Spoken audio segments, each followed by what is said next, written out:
The common man does not want to hear that because you made fun of a company that you lose access to your thousands of dollars in Steam games and your free speech is banned. These journalists, they're in these weird insular spaces where they only talk to each other and people who agree with them. The team colors are red and black. Half his face is red, half his face is black. That's not blackface. And they go, I just think that's something we got to talk about. And I'm beating my head against a wall. Destructoid, Taku, IGN, Polygon, they're all connected. They destroyed him. They destroyed him from the ground. It's horrible what they did to that man. And they're going to kill us too, Pete. They want us dead. Destructoid, you had dozens of people writing and making videos, and you let one fat Italian moron who worked for you. I worked for you! I now have more subscribers than your entire organization. I will make the Barstool Sports of video game websites. But I want $100,000. I want the editor-in-chief position. I want back endpoint.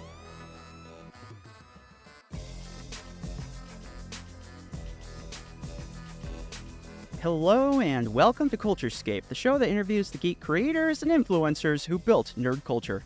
I'm your host, Peter Pischke, and in this episode, my guest is a popular YouTuber and creative, a former games journalist for the website Destructoid, and now the popular co-host for the YouTube show and mega popular podcast, The Biggest Problem in the Universe. His latest project is the comic book on Kickstarter, Superkiller, which finishes its fundraising this month. My guest is none other than my good friend Vito Gesualdi. It's great to have you here today, Vito. Welcome to the show. Thank you for having me, Pete. I have to make two small corrections. One, my comic is on Indiegogo, not Kickstarter. So just people are looking for the comic, you got to go to Indiegogo. Number two, right. I have it right in front of me, too. Don't worry about it. The other thing is you use the word popular 3 times, and that's very incorrect. No one likes me. No one listens to my shows. I am a pariah, and I am a moron. But some people like me, and of course I like Pete. So I'm excited to be here. Thank you. Popular does not denote positive. Like, it's not a positive term. It just means does it not a lot of people are talking about you. Yeah. Notorious, maybe, is a better term. I'm out there. Look, you know what? It's interesting. I remember at one point, there was a period of time where clearly no one had heard of me, for good reason.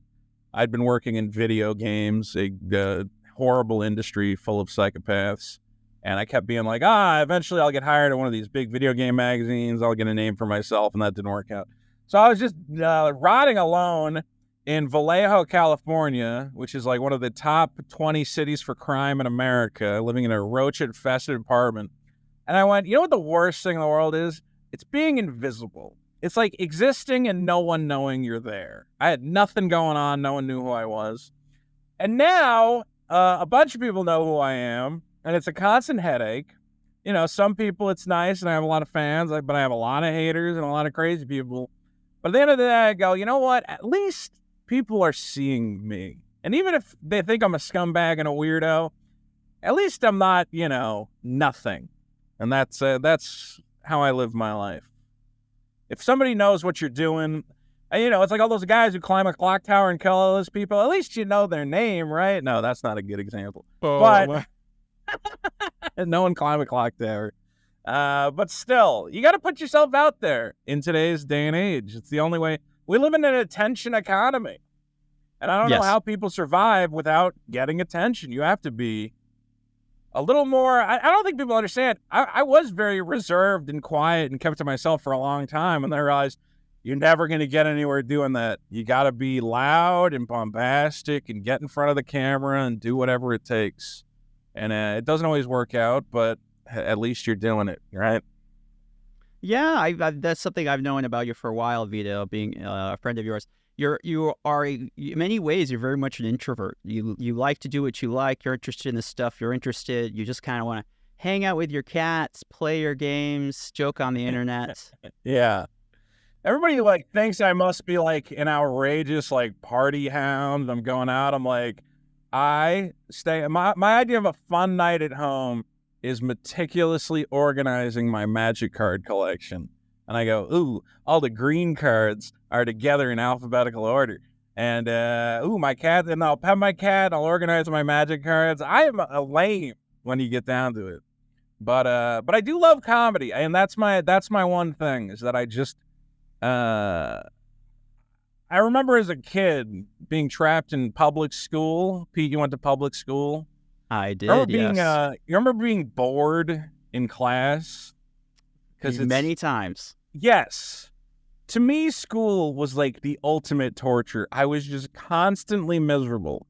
So there was two things I would do. One is I had a Game Boy Advance, eventually a PSP with the backlit screen, and I would put my backpack on my desk and I would play video games all class.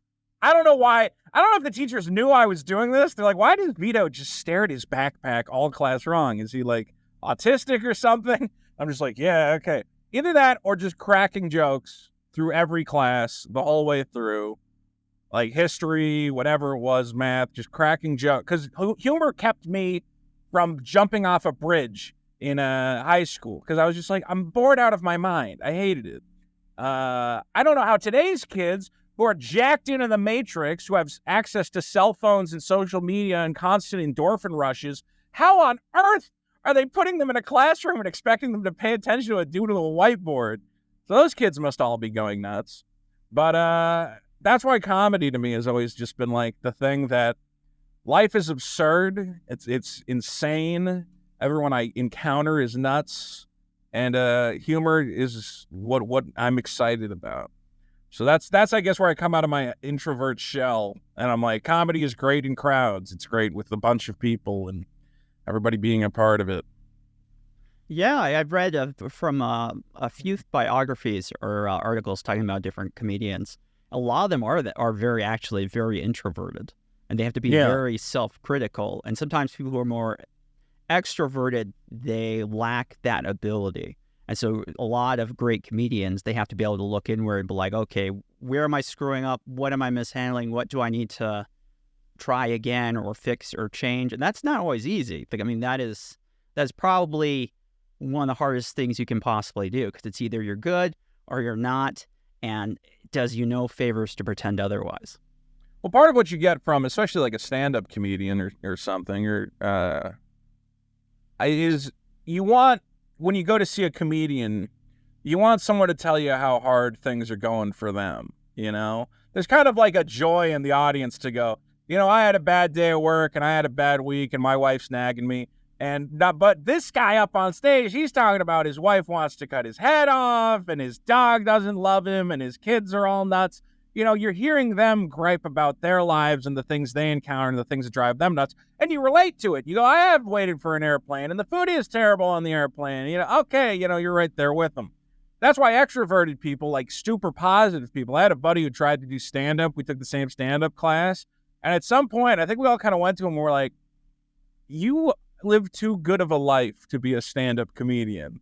It's like, what do you mean? I'm like, you're a super positive, like, yoga practicing hippie who believes in the good and magic of all people. I'm like, you kind of have to be, like introverted, constantly self-critical, like what's going on in my life. You need something to complain about. A lot of comedy comes from, you know, pain and discomfort and annoyance, you know, or at least that's the kind of comedy that I find. You know, you want to see the fat guy fall down. You don't want to see him win $1 million. There's nothing funny about that. You want to see him fall off a cliff. So yeah, I think introverted people probably gravitate towards comedy because they're the ones who are spending a lot of time being very critical of what's going on in their life, what's going on in society, and getting nitpicky about it. A lot of comedy is being really nitpicky about, you know, very stupid things that most people would not stand to think about for more than a second. Yeah, with the attention economy, I mean, if you want to make it as an entertainer, I mean, on some level, everyone has to be a bit of a lol cow.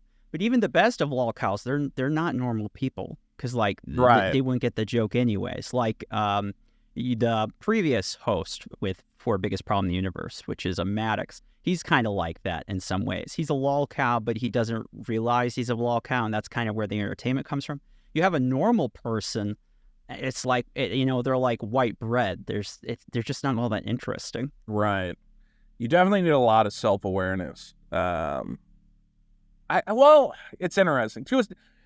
Do you need self-awareness, though, to thrive in the attention economy? I never know how self-aware some of these creators are, where I go, do you know that, what you're making is vapid, stupid crap and you're okay with it? Like when I go on, look, I know a lot of people love Mr. Beast. But when he goes, here's my new video, we crashed a train into a hole. And you go, that's like, there's nothing clever about that. It took no thought. There's nothing artistic or even like mildly creative about it. It's just gross excess of spending your money. See, if I made a video that was let's crash a thing into another thing, and not even you ever watch like Top Gear? They would do like crazy challenges and I love Top Gear. That like had some thought put into it. But some of the Mr. Beast content they put out, what if we went around the grocery store and gave people briefcases of money? I don't know. They'd probably be happy that they got briefcases of money. Like, what are you doing here? And I don't know like how self-aware some of that content is. Does he go, yeah, it's stupid, but if I, make a video of a train crashing into a hole, people are going to click on it, so who cares? I don't know. And there's other guys, who just constantly complain every day. I was listening to a video of me from a few months ago from like a year ago, where I went, I kind of respect what the quartering does, but he has to be self-aware. Like, I couldn't do what he does. Someone's like, why not? And I'm like, for those of you who don't know, the quartering is one of these channels where every day his fans send him news articles for him to be upset about, right? There he goes, oh my God, I can't believe this is happening to Disney, and I can't believe Bud Light hired this transgender person, and I can't believe, I don't know, some third thing, the chocolate river is poison. And I went, I couldn't be mad at three different things every single day, And you can't, I don't think that's real. I don't think you're really upset about three individual news items every day and, strike out this performative outrage. So I assume he must be like self-aware of what he's doing. Like it's a character, right? Yeah, he's a very intelligent man. I've talked with Jeremy plenty of times in the past. He's very smart. I think at the moment that's kind of partly why he's branching out. He's like trying to do like these mini episode with like a different co-host. So, like one day he'll have Melanie Mack, for example. I forget. I don't know how he doesn't go crazy doing that though, like playing that character. He's got it figured out. I mean, the money's great. I guess the money, when you love the money enough, you can go, yeah, I'm just that guy who every day there's 3 news articles and I can't believe in the outrage and the wokeness. He used to work in marketing before he got big on YouTube. He started on YouTube as a MTG guy, but a lot of YouTube guys are former marketers, which kind of tells, because marketers they don't have any soul. Some of them. They'll go, I'll do whatever it takes to sell you this fucking Pepsi can. So I just couldn't do it. Someone that started in journalism. I started journalism. Well, I was a good journalist, I think. I was pretty good. Here's my problem is I'm disturbingly honest to a fault, where everybody in society will be mad at one thing, and I'll go, I think you guys are being dumb. I don't think this thing is that big of an outrage, or you're, kind of talking about it in crazy ways. And everybody goes, Vito, I don't get it. We're all mad at this thing, and you're defending it. And then people will say I'm like, what drives me nuts is when they go, well, Vito's just a contrarian. He only says these things because it gets engagement. No, like, I agree with the mob on a lot of things. I love the mob. A good mob is a good mob. I've joined many good mobs in my time, and I've sharpened my pitchforks, and I've had a good time. I've burnt Frankenstein's castle to the ground. I love it. But a lot of the time, I think you got to be honest. And I think a lot of people go along with the mob, and then they, in the back of their minds, are going, I don't exactly, understand what we're so mad about, but how can I pass up on a good mob? I think some people are just like in it for the fun of it. So I guess what drives me nuts is when people think I'm constantly making things up for engagement. I don't think I do that. I think, again, and that's why, again, I've tried to do like the quartering thing and post like daily news articles or whatever, but then I'd be like, okay, what is everybody talking about? And it would be like, oh, the director of the new Star Wars movie says she hates men. And I was like, oh, well, that's a great news story. Yeah, let me see that. And then I'd go watch it. And it was like a talk from 6 years ago where she goes, the job of my documentary about women in Afghanistan whose faces have been splashed with acid is to make the men responsible for those horrific acts or who allowed them to happen very uncomfortable. And I go, that's not her saying she hates men, as a lot of YouTubers reported on. Yes, I think people who approve of acid attacks on women should feel very uncomfortable. That was a perfectly reasonable thing for her to say. And that's why I've kind of had to move away from doing like the daily news and stuff, like the whatever entertainment news, movies and games and stuff. It's because the stuff people want to talk about, sometimes I'm just I can't report on this dishonestly. I would feel terrible if I tried to say, oh, this woman hates all men, she's unfit to make a Star Wars movie, when we're taking like an interview about a documentary she made 6-8 years ago completely out of context. The internet hates context. This is my problem with the attention economy, is it doesn't reward context. In fact, less context, knowing less the story, is actually often an advantage, especially if you're on some place like YouTube. It's like you have to get out the video so quickly, you have to do it with so much outrage, and then you say, actually, no, the story is really complicated, and there are all these big caveats, and that doesn't sell as well. At least that's been my experience so far. I've kind of given up on trying to get people to be interested in context, because it's got to the point where it's not like, oh my God, I was uninformed, I can't believe it. I'm so ashamed that I didn't get the facts of the story straight. It'll either be, well, the fact that I believed what I believed tells you a lot about our modern culture. And it's like, no, that's not an excuse. You can't go, oh, I helped spread fake news, but that's okay because it sounded real. No, that's not okay. Or, and this is undoubtedly worse, and it's being a lot of like big time influencers are like, I don't care what the truth is. Like, it's fine for me to manufacture a new truth. If I say it, it becomes law. And then like you see very crazy stuff happen. We saw it this week with Ed Pischke, the comic pro, who was another one of these things where, well, if enough people just keep saying this guy is a sex creep and a groomer, if we just say it enough times, it's the same as it being true. And this guy, unfortunately, killed himself over these crazy allegations. If you look at what he actually did and said, at one point there was a 17-year-old female artist who he saw her work on Instagram and he thought she was really good. So he sent her some DMs. It was basically like, wow, your art's really good. Like, I really, hope you, keep it up. And I'm jealous of your talents. And at one point he's like, wait, are you only 17? And the reason he was saying, are you only 17 was, I can't believe someone who's only 17 is drawing this incredibly. That's incredible. A 17-year-old artist. And then people took that and they said, see, he's asking for her age because, he's attracted to young women and he wants to prey on them. So he's trying to figure out when she's going to turn 18 because then he can sleep with her. And you're like, oh my God, this is so out of context. And we're seeing this like, I don't know. I've been seeing it for years now, and I've been trying to point it out, and it's gotten to the point where people go, why are you pointing it out? It's suspicious that you're defending that guy. And you're like, okay, fine. Everything's suspicious. What? And you know what? The Ed Pischke thing drives me nuts because it was one of those things where I went, I'm not going to comment on it. When it first broke, I said, I'm just going to hope this thing sorts itself out normally, because if I try to get involved, everyone's going to go, Vito, why are you defending this guy? You're a creep, blah, blah, blah. And now the guy goes and kills himself, and I go, well, the mob was very smart. The mob went, we have established that if you defend this guy, we're going to attack you next. And they successfully convinced me to shut my mouth and not defend the guy. Can I lose sleep over it? No, I didn't know Ed Pischke personally. But there is a bit of shame that I kowtowed to the mob and I wanted to say, hey, I think this is overblown. I think these allegations are ridiculous. But I said, I'll leave it. Someone else will say that. It's not my job. I don't know the guy. It's crazy. No, I agree completely. I kind of want to get more into that, but I'm going to try.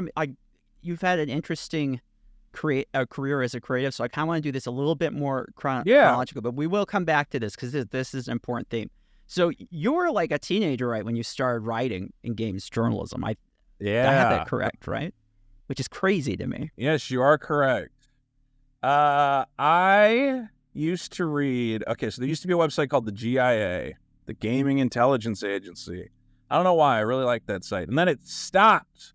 They got rid of the GIA, and they said, we're starting a new site called gameforms.com. And gameforms.com sucked. It was a terrible site. It was kind of like the GIA, but not nearly as good.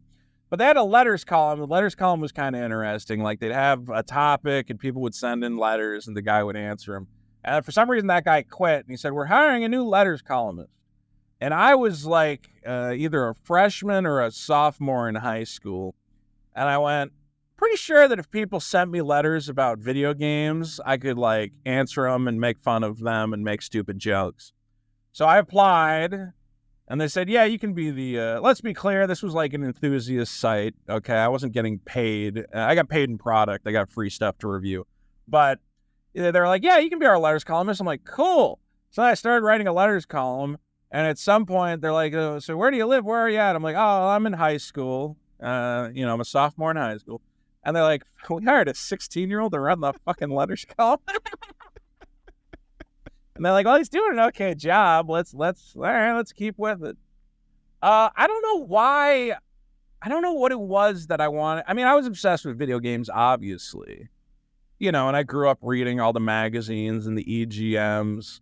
And you'd being like, oh, man, I hope someday I can go to E3 and get a bunch of stupid video game swag and whatever else. And I was also a big fan of Tim Rogers, who many people who are into video game journalism may be aware of. Pete, are you Tim Rogers? Former Kotaku journalist, yeah. Former Kotaku journalist. People don't know that Tim Rogers has been around forever. When I was in high school, Tim Rogers was writing for a British game magazine called Games TM. He was doing stuff for Kotaku when they first started, and then he kind of went away because everyone's like, who's this hipster douchebag? There was a period of time, now everybody loves Tim Rogers. I was around for the everybody on the internet hates Tim Rogers days, when he was just this weird hipster kid living in Tokyo, making appearances. There's an old MTV News segment I wish I could find from like 2005. And it's Tim Rogers guiding MTV News around Akihabara and showing them where to buy video games. But he was a guy who I loved his writing and I loved what he was doing. And honestly, I was like kind of a pathetic fanboy where I said, I want to be like Tim Rogers. I want to be a game journalist living in Japan, writing about video games and using the money from my video game journalism career to support my side career of writing terrible novels, which I was also writing at the time. And that was my dream, to be a nerdy, pathetic writer, writing for but this was before everybody hated game journalists. Like, now if somebody says, I want to be a game journalist, you go, what are you, a loser and a moron? Yeah. And you go, yeah. All right. This was when it was kind of still cool. It was like, wow, you get to play all the video games before they come out. You get to talk about them. You get to write about what makes them work. I wish I had some of my old video game writing. It's out there somewhere. But that's what I wanted to do. I got out of high school. I got a little bit sidetracked. I had no idea what I was doing. For some stupid reason, I got tricked into going to community college. Don't go to college, anyone. That's bad advice. Go to college if you know what you're doing, okay? If you know what you want to do. I wasted 2 years not knowing what I was doing. I found myself working at a grocery store, and I said, this is horrifying. I don't want to be here. And my buddies went, we're all moving to Los Angeles. I'll say this. It is one of these situations where I want to take credit for taking the reins of my own life, but in reality, I kind of just latch on to other people and let them drag me somewhere else.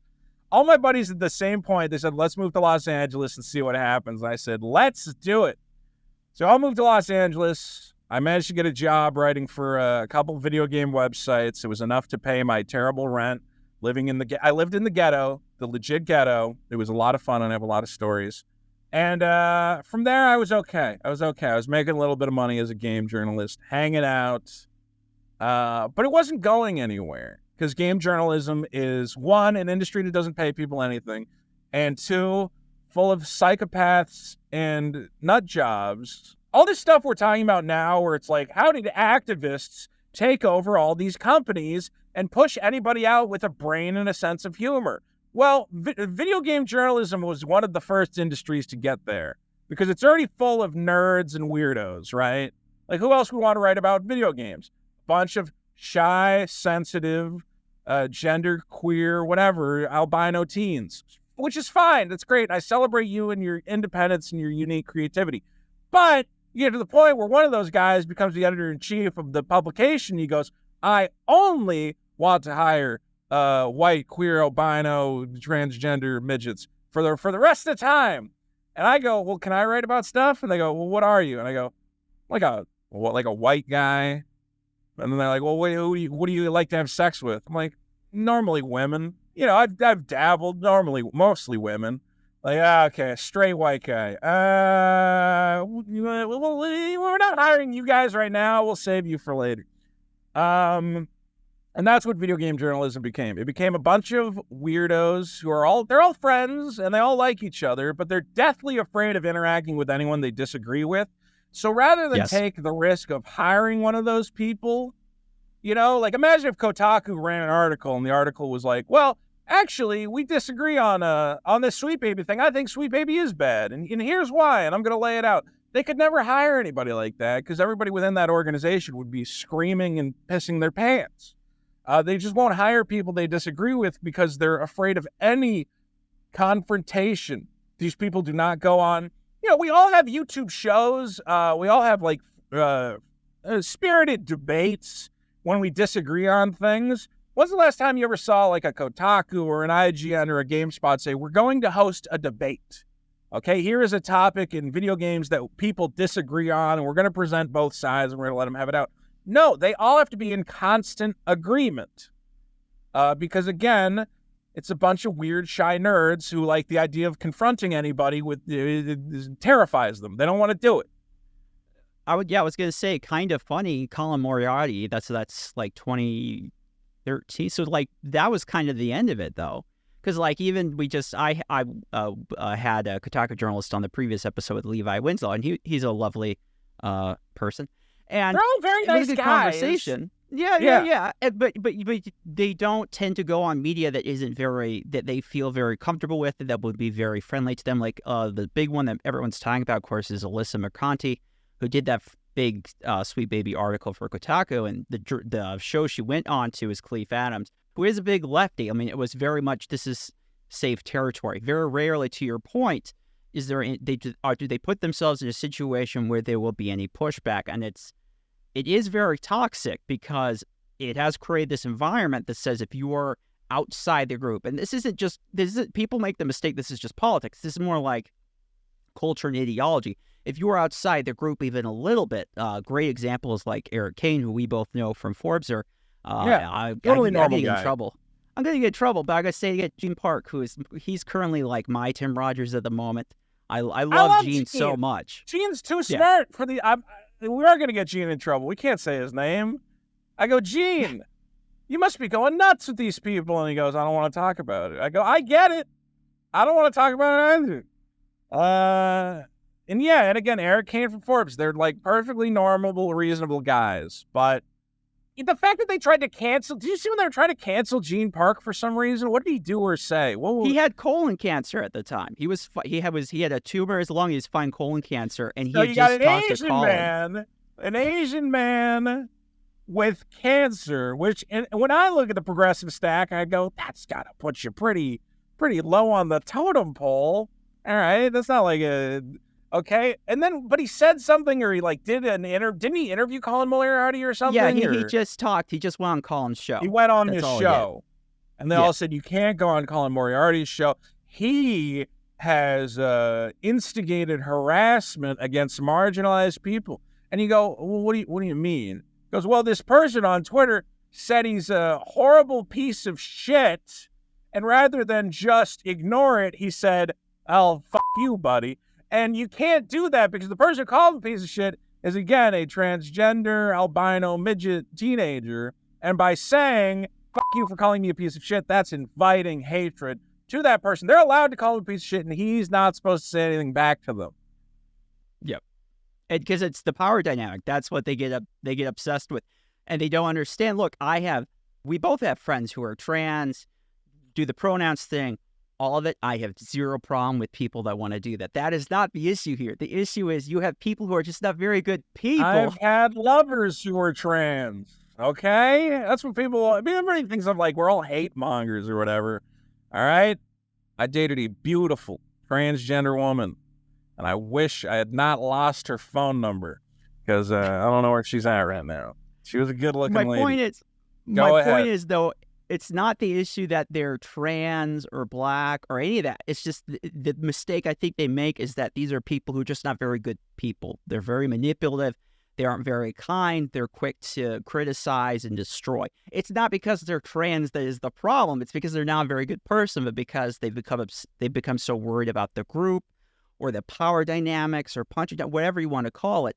They aren't able to see it, or they aren't able to push against it. And it's frustrating because I've had conversations with people who are in games journalism that are much better liked and much more successful than I will ever have the chance to be. And they see it too, but they won't say it. So there are many great games journalists, even at Kotaku. The problem is, as a group, it seems like they just all lose their minds. And I get in trouble for defending games journalists because I think game journalist is a great thing. I also get in trouble for journalism. I think all journalism should not be...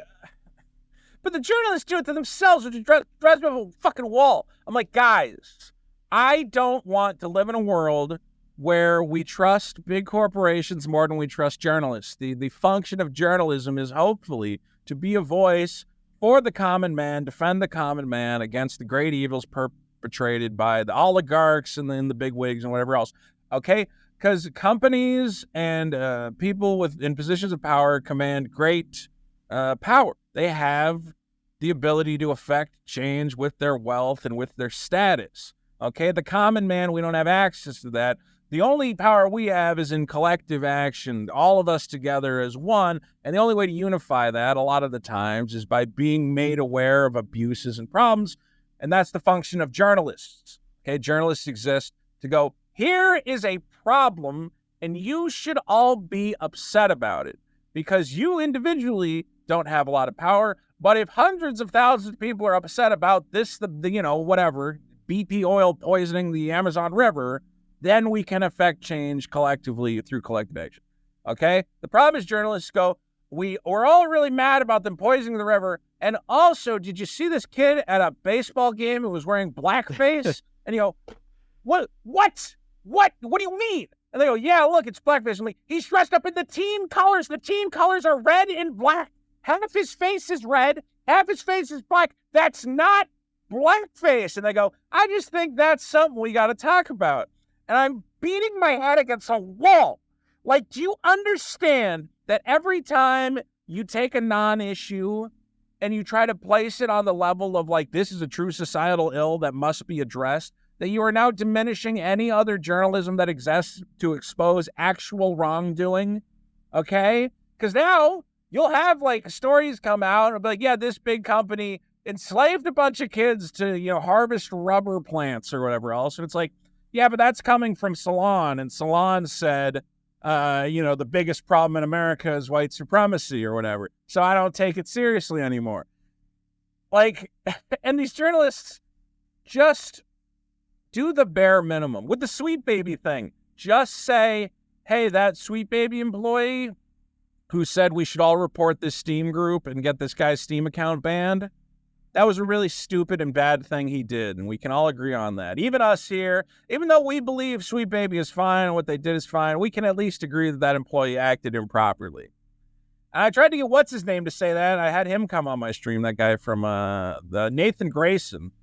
He used to be at Kotaku, and now he's at Aftermath. And I said, all right, look, I understand you defend Sweet Baby, and I get it, and I kind of understand what you're saying.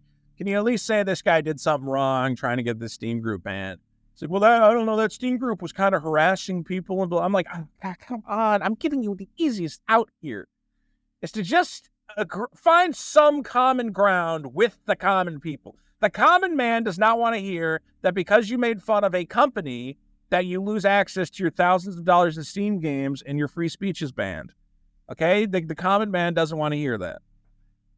But these journalists, they just, I don't know, they're in these weird insular spaces where they only talk to each other and people who agree with them. And they've, like, lost the ability to connect with any semblance. Like that, the journalist used to be, again, the voice of the common man. And now it's the voice of a weird strange society of, trust fund liberal kids, which might have the best of intentions, but they're working for themselves. They're not working for other people. And I try to get into this with Levi. When part of my theory is part of the reason why sites like Kotaku, Geo Media, and stuff have been able to treat people in things, their relative niche journalism, games journalism, is because they do make that trade-off. They said, well, it's not just that, you get the access to the games, that's always kind of been part of it, but it's also, you get a right for our team. You're on the good guy team. You get this special opportunity. And, while it may not be said out loud, it's like some of that gatekeeping, I think, gets encouraged. I mean, it's very easy to see who gets these positions and what sort of person with what sort of beliefs get in the position over and over and over again. And what they don't really seem to understand is by agreeing to that, they're kind of taking away some of the dignity. And I think they're hurting themselves in the sense that the way they then get treated by these companies. That's my pet theory. It also goes back to where we started earlier, was we live right now in a time where context, it doesn't seem to matter as much to people. And I think sometimes, and it's worse because they're journalists, where they will knowingly not consume information because they know there's a chance they might have it wrong and they can't risk that. And that what drives me crazy beyond reason is that sort of thing, where they will intentionally play dumb. And to that point, I mean, it's like, at that point, it's like you see what happens to these sites. They're like, oh, we're gonna downgrade you, we're gonna cut your pay. You're not going to make game guides. That's what you're going to do. You do game guides. You're now sent to the guide mine. And it's like, well, you guys kind of This is what I don't get. I've been trying to... Jim Spanfeller is the man who owns Geo Media. Every once in a while, I'll put out a tweet where I go, can someone tell me how to contact Jim Spanfeller? Because I just want to sit down with this guy and go, listen, you paid a lot of money for Kotaku. Paid a lot of money for all this, the whole Gizmodo brand or whatever else. And for some reason, you get this like activist editor-in-chief in there every time, and they go, it's the new Kotaku, it's gonna be different.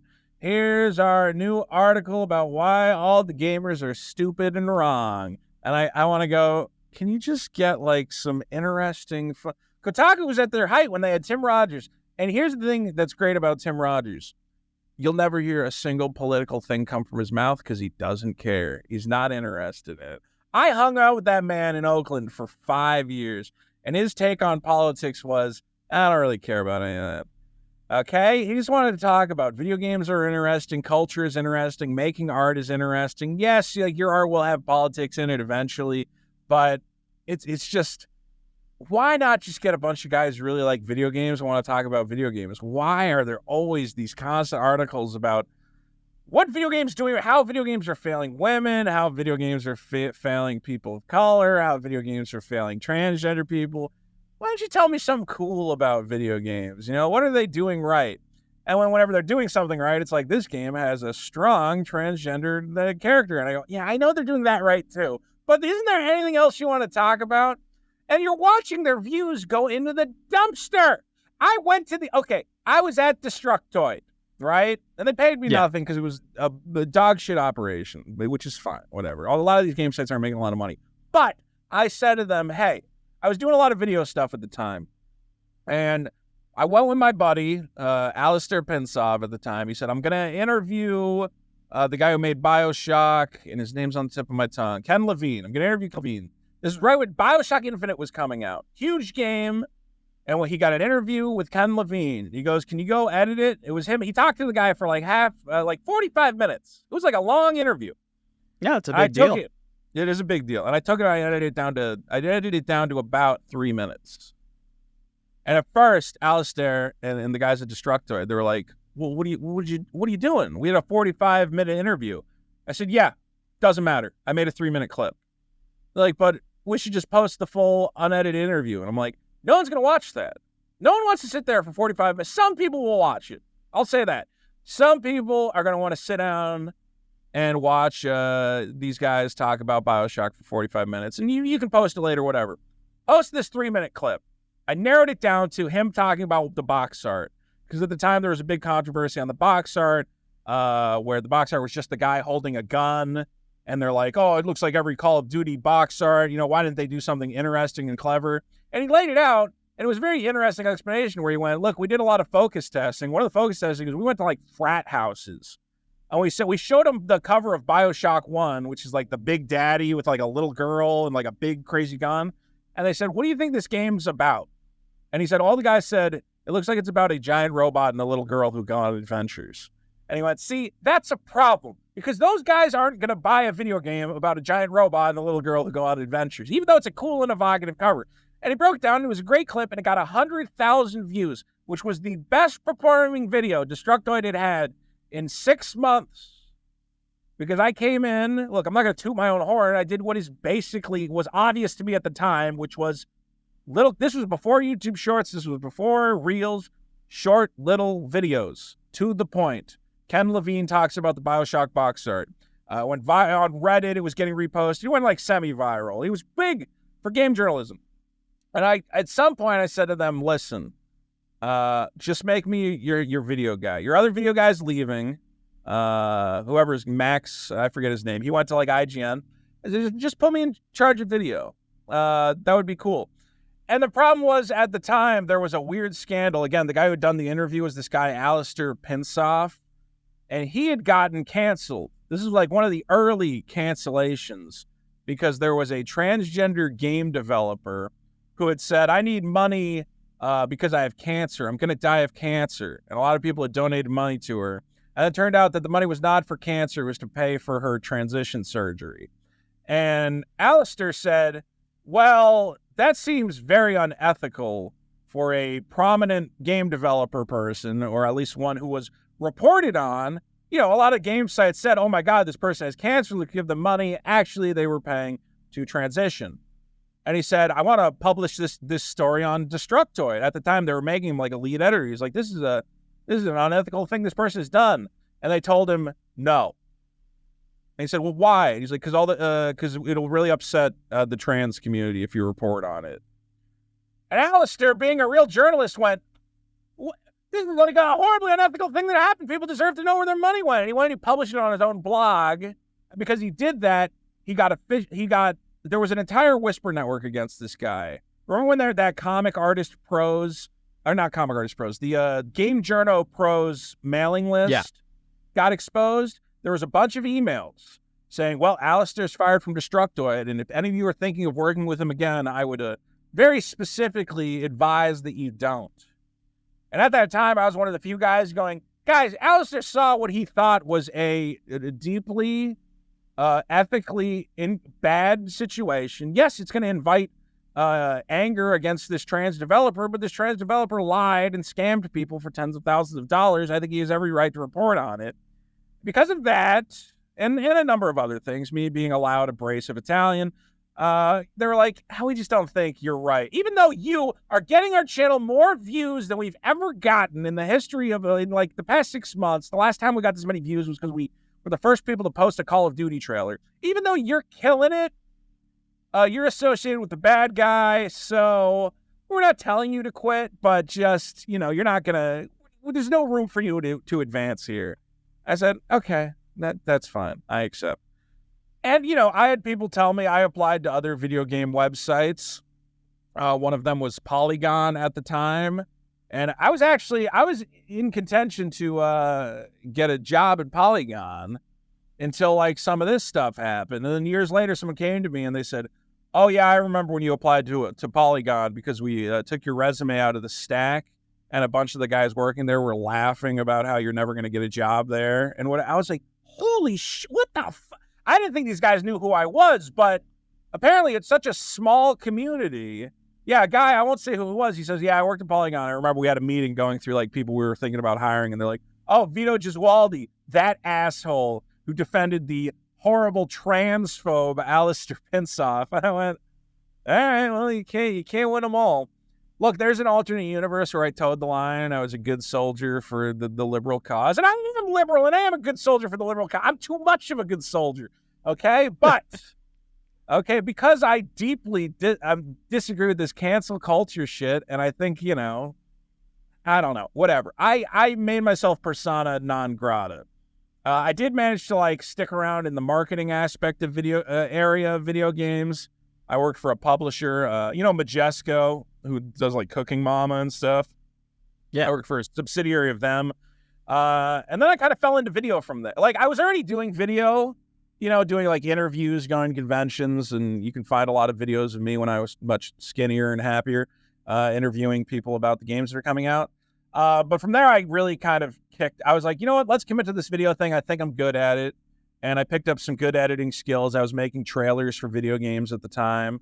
You saw Grandia is coming out on PS4 and Xbox. Was that your series? Yeah. That trailer is my trailer from like 4 or 5 years ago. I went, they're reusing my trailer. Nice. I probably shouldn't say too much about it because people are going to go, wait, Vito Gesualdi worked on Grandia? I hate that motherfucker. I don't want to buy Grandia now. But, and then I fell into YouTube, and that was just kind of an accident. That was like really weird how I fell into YouTube. You want that story? It's a good one. No, we can. Yeah, well, feel free to interject if I'm moving along too quickly. No, I understand why it's uncomfortable. I just feel like you did the right thing. You stood by a friend and you were like, look, journalistically speaking, this is what happened. It's not wrong to report on it. You should be allowed to report on it. No, it's not wrong to report on it. It's not even necessarily a judgment call, but it's like, look, this happened. People are reporting on this a lot, you know, and it's like, well, no, you can't tell people the rest of that story. They can't hear that, but we're news. That's our job.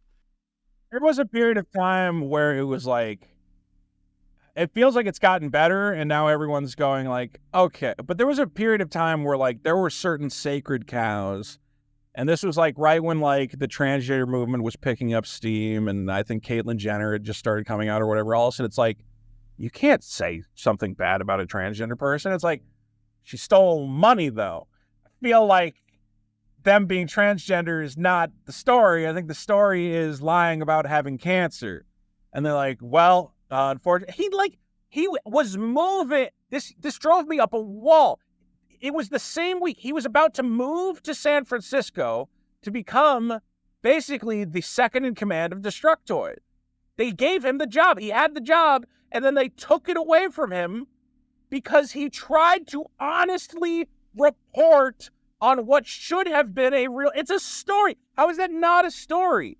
You report on every other fucking great thing that happens. Well, here a bad thing happened. Why can't we talk about that as well? That Gamergate happened, and I had nothing to do with it, and to keep me out of it. In my experience, knowing media, especially following like what happens in like the comic book industry, it's very possible that someone really was unhappy with that pick and they were just waiting for their chance to take Alistair down. And I wished it wasn't true. Look, I know names and I'm not going to name names, but there was a number. The video game industry goes in cycles, and there are periods of time where there are certain people who command great influence. For strange reasons. It'll just be somebody that everyone decides, like, this is a voice we all know and respect. And there was certain developers at the time who everybody was like, well, whatever they say goes, you know? And everybody, there's a lot of nepotism, right? And we know this, and it's obvious, and it's in all industries. But there was a lot of, well, that person who stole all that money is friends with this person. And that person is friends with everybody. So they're untouchable. And that's still going on. It sucks. You know, it's going to happen in any industry. But that's what happens when you create an entirely insular... And what drives me nuts is it would be fine if it's just, okay, Destructoid has its own culture and its own people they protect, and that's it. But it's not just Destructoid. It's Destructoid, Kotaku, IGN, Polygon. They're all connected. So it's not that one site can't report on it. It's every site can't report on it. It's not that one site can't hire Alistair Pinsoff. It's every site is not allowed to hire that guy. I haven't talked to that guy in years. He might be dead for all I know because they destroyed him. They destroyed him from the ground. It's horrible what they did to that man. Like, it's sad that it's like... I agree. This was pre-Gamergate, so nobody even talks about it anymore. I'm probably the only guy who remembers it at this point. And they're going to kill us too, Pete. They want us dead. Which is fine, because we're having fun. We're doing good. I know it's really, it's like, and people are like, well, why would you defend game journalists? It's like, no, you don't understand. I know how bad these people can be. I've experienced it directly. It's just that we should judge individuals based on the entire group. The point is that we don't want to defend individual. We're not defending the existing game journalist culture or whatever. We're defending the idea that game journalism could be good, could be great. Okay, if it stopped being this tribalistic ass padding. I mean, let's be real. It's already a fundamentally broken industry with the fact that you have to suck the dick of fucking EA and Activision, whatever else, to get access to what you need to do your job.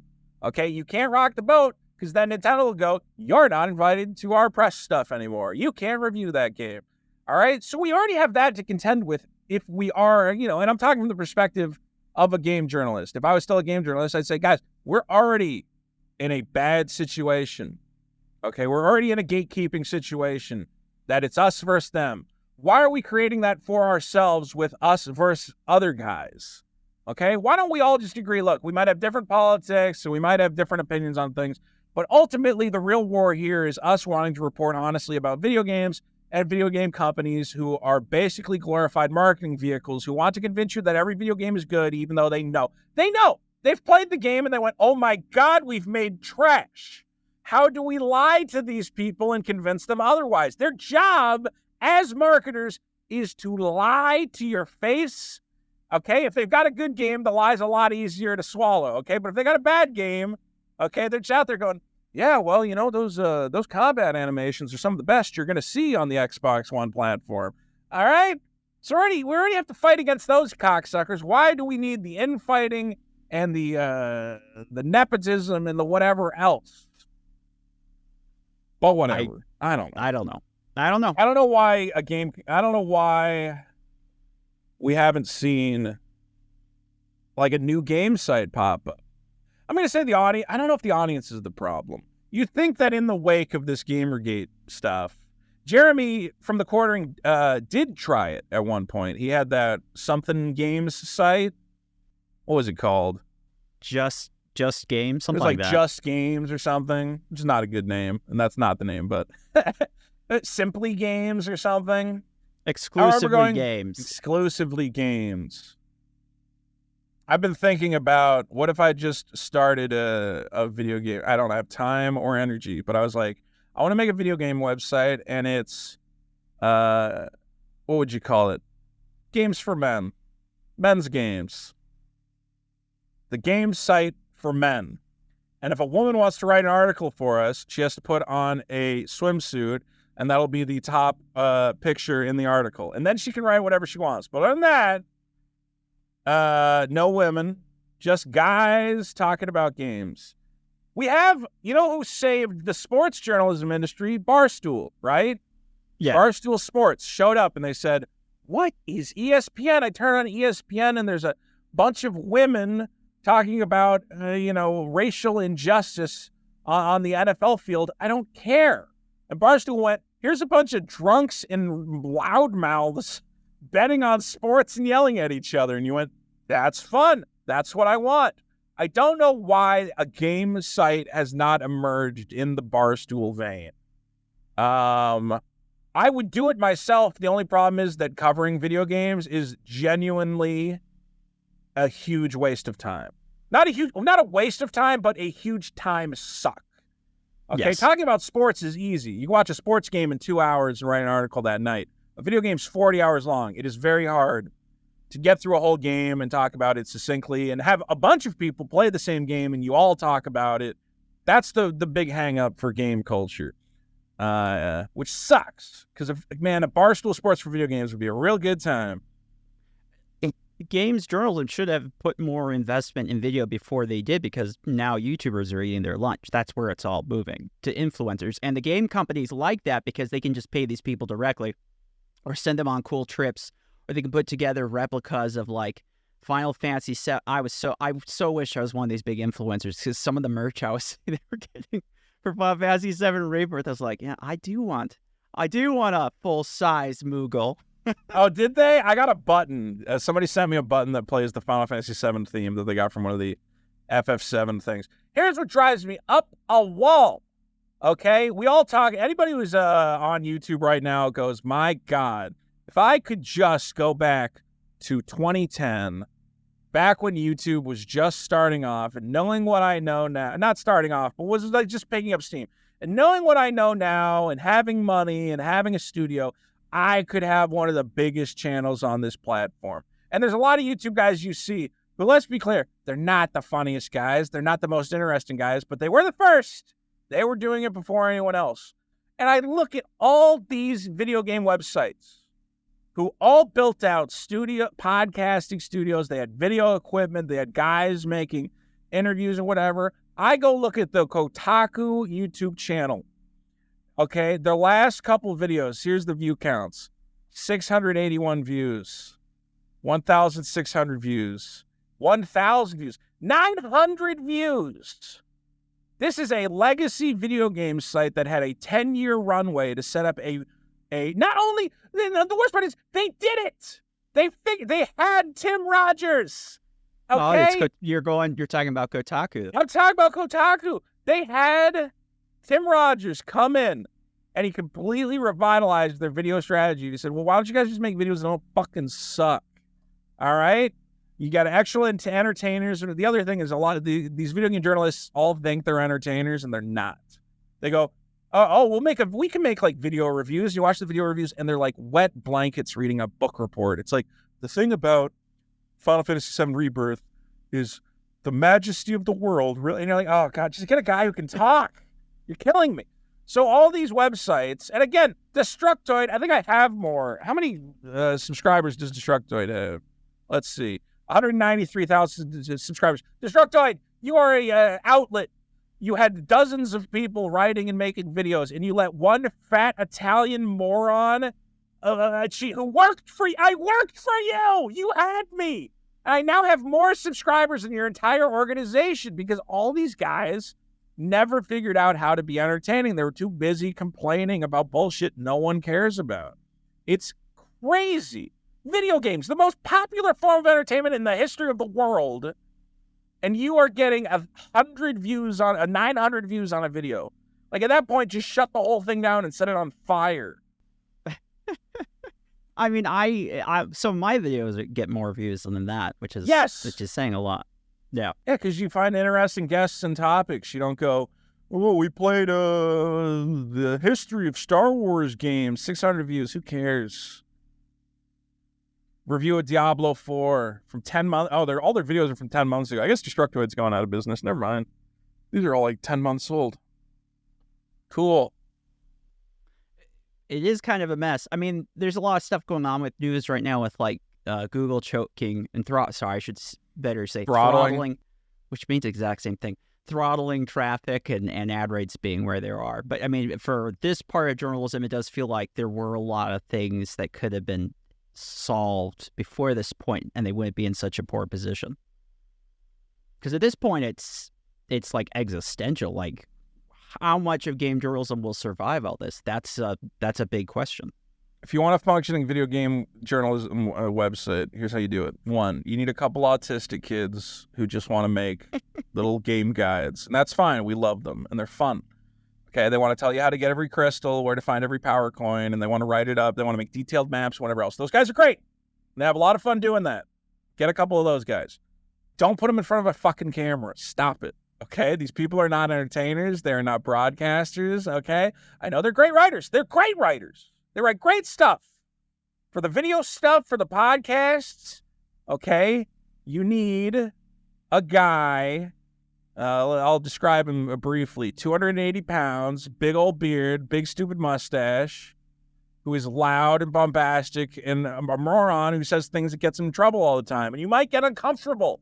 He might make you feel uncomfortable sometimes. Some of the things that come out of his mouth. But you know what? It's entertainment. All right? You can't just limit your organization to you and your quiet, mush-mouthed, shoe-gazing hipster friends. Because most of them are insufferable to listen to. There's a reason you go to a party and a guy starts telling you about the latest melon and flower album and you have no fucking idea what that is because I just made it up. And you go, oh, God, when is this guy going to shut the fuck up? You know, take that guy and give him a running podcast because he's not interesting. But what do I know? This is just me trying to get a job. Let me run Kotaku, Jim Spanfeller. I will transform Kotaku. Look, I'll make this deal to anyone. You all have these failing video game websites that are going nowhere. Give me $100,000 a year salary as editor-in-chief. I will and I want back-end points. Okay, I want that salary to scale with the performance of the website. I will make the Barstool Sports of video game websites. But I want $100,000. I want the editor-in-chief position. And I want back-end points. It's a good deal, Jim. Jim, you're bleeding money with this Kotaku thing. Why not try it? What's the worst thing that could happen? That EIC seat is currently open. Yeah, good. Fire everyone in there. I'm going to go in there day one, and I got to come up with a question. And the question's got to be like, there's got to be like something that just exposes these people to the core. You got to be like, listen, if Trump was president, what would you do? Well, if Trump wins the second term, what are you going to do? Well, it's going to be the worst day in American history. All right, get out of here. Come on. This is too much. These people are ideologically poisoned. There's not a single Trump voter working in and I'm not a Trump voter. But can you imagine, like, voting for Trump and trying to get a job at a video game website? They won't let you. It's crazy. No, I'm a libertarian, and I've had a few times where I've almost got a job at one of these sites, and it was very exciting. And I stupidly thought that it would actually come together or try it again. I think I'm wiser now, but I mean, it's crazy that you have to be completely on the team, or it just is not going to happen. That's life. That's life. Let's just make game guides, Pete. Pete, you want to make game guides with me? I don't know if I want to. I love making guides. I'll send you a link to some of I have some guides where it's like how to find all the crystals in Final Fantasy that I made like 8 years ago. Yeah. And sometimes I still check in. I look at the comments and they're like, I couldn't find that crystal, and I watched this video, and I'm like, I just saved a man's life. I just saved a man hours of time looking for that crystal. That's how I feel when I have like a weird tech issue with like an old program or an old device, and then I find some Indian guy on YouTube. Or find some forum thread from like 12 years ago. Yeah, and then the comments are all full of it. Like, I was having this problem for weeks. I thought it was all over that I found your video. I'm trying to figure out how to get DivX video running on my PlayStation 2, and all the forum threads are like, oh, you got to encode it with this program that hasn't been available for the last 15 years. I'm like, God damn it.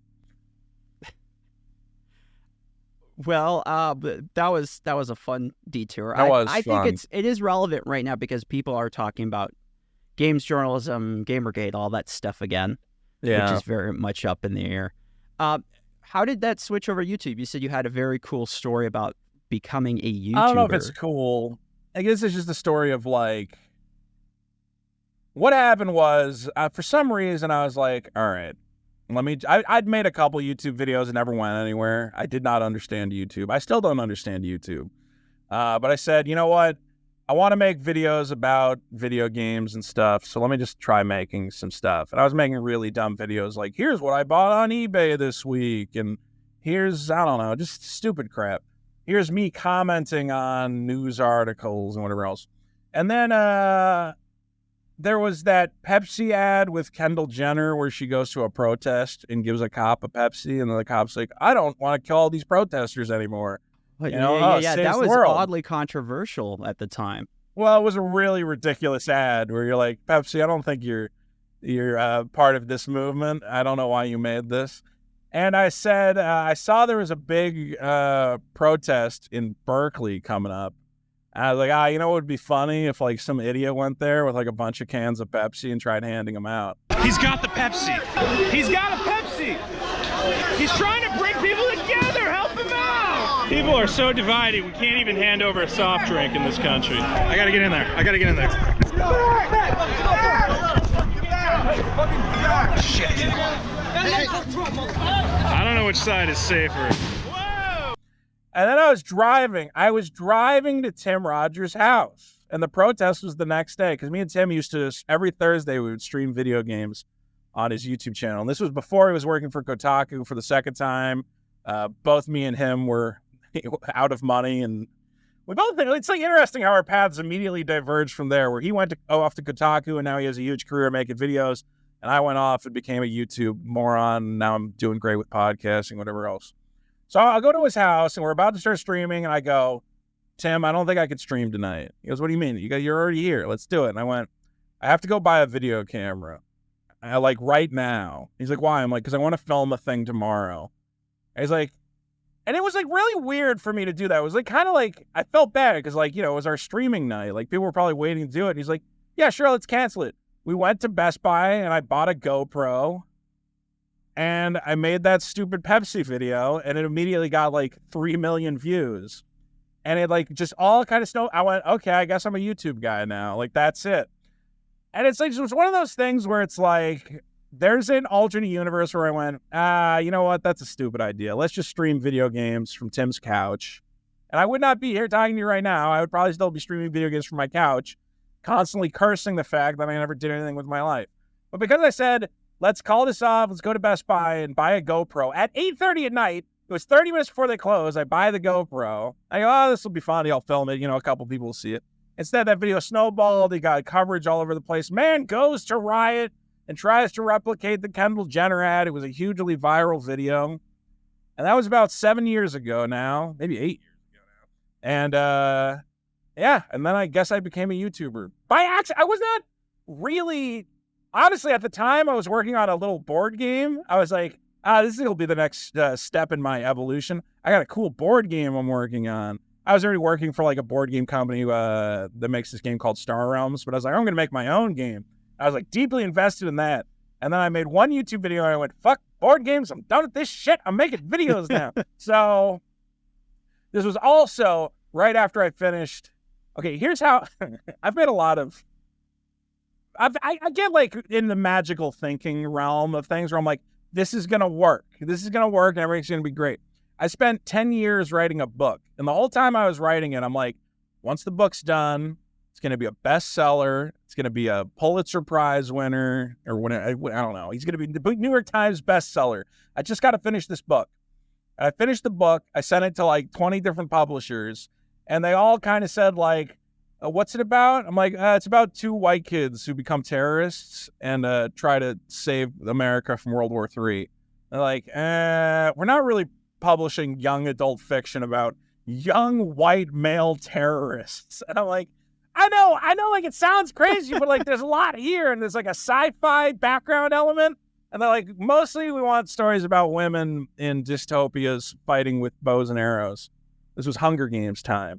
They said, do you have anything like Hunger Games? I'm like, it's kind of like Hunger Games with terrorism. And they're like, no, like Hunger Games has terrorism. I'm like, it's like Hunger Games meets the Unabomber. And they're like, we don't like that pitch at all. So that was how I wasted a lot. I wasted a lot of time writing that book. And it was right when that book failed. That book, nobody would publish my book. The video game company, I moved to Oakland, California, the greatest shithole in the history of America. I lost that job because they went under because we gave all our money to Double Fine to make Costume Quest 2, the stupidest Halloween RPG that released. If you're making a Halloween RPG, should have come out the first day of October so you like prepare for Halloween. It came out in a buggy, unplayable mess the night of Halloween because, you know, everyone's going to skip Halloween so they can play Costume Quest 2. So the second that game came out, the company goes out of business. No one will publish my book. And I'm making videos, me and Tim Rogers streaming bad Super Nintendo games from his couch. Because Tim Rogers, let's be real, had also just experienced a great personal failure where his game Video Ball, which he had spent 4 years working on, also sold to nobody. So it was a very bad time for me and Tim. And then it seems like we immediately both turned around at the same time with me going to YouTube and him going to Kotaku. And, yeah, a lot of time was wasted on bad projects, but now luckily it seems like I'm having some success with good projects. So I'm excited. No, I like that about you. You hustle. You're a very creative person because you're always thinking of, some kind of crazy, weird idea. I don't want to say scheme, but things you do want to The try out. barstool of video games, Jim, will make millions. I have too many ideas, and a lot of them are bad. But I'm going to say one thing. One thing I'm learning about YouTube is if you have a bad idea, just do it anyway. Because me going to a protest with a bunch of cans of Pepsi was a really stupid idea in my head. And I did it. It was really, really funny. A lot of my YouTube ideas have been me vaping Belle Delphine's bathwater, okay? That was another thing where I said, that Belle Delphine woman was selling her bathwater online. I'm like, that's kind of funny. I don't know. What do you do with that? Like, what is the funniest thing you could do with bathwater? And I just thought that vaping was funny at the time because it's so stupid to suck a bunch of water vapor out and pretend like you're smoking. And I made a video pretending to vape Belle Delphine's bathwater, and I went viral again. So every terrible idea I have, taking a terrible idea and committing to it with a blind passion.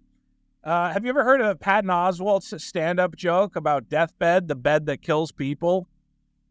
I have not. There's a movie, it's a horror movie called Deathbed, the bed that kills people. And it's about a living bed that murders people.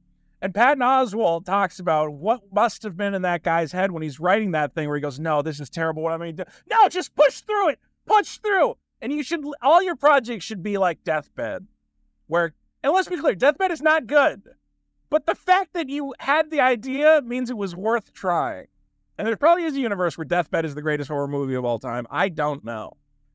But you got to commit to your bad ideas. You can't, if you lose sight, you'll never do anything. Belle Delphine, I did want to bring that up. You didn't even pay for the bathwater. You cheaped out. The bathwater was a lot of money.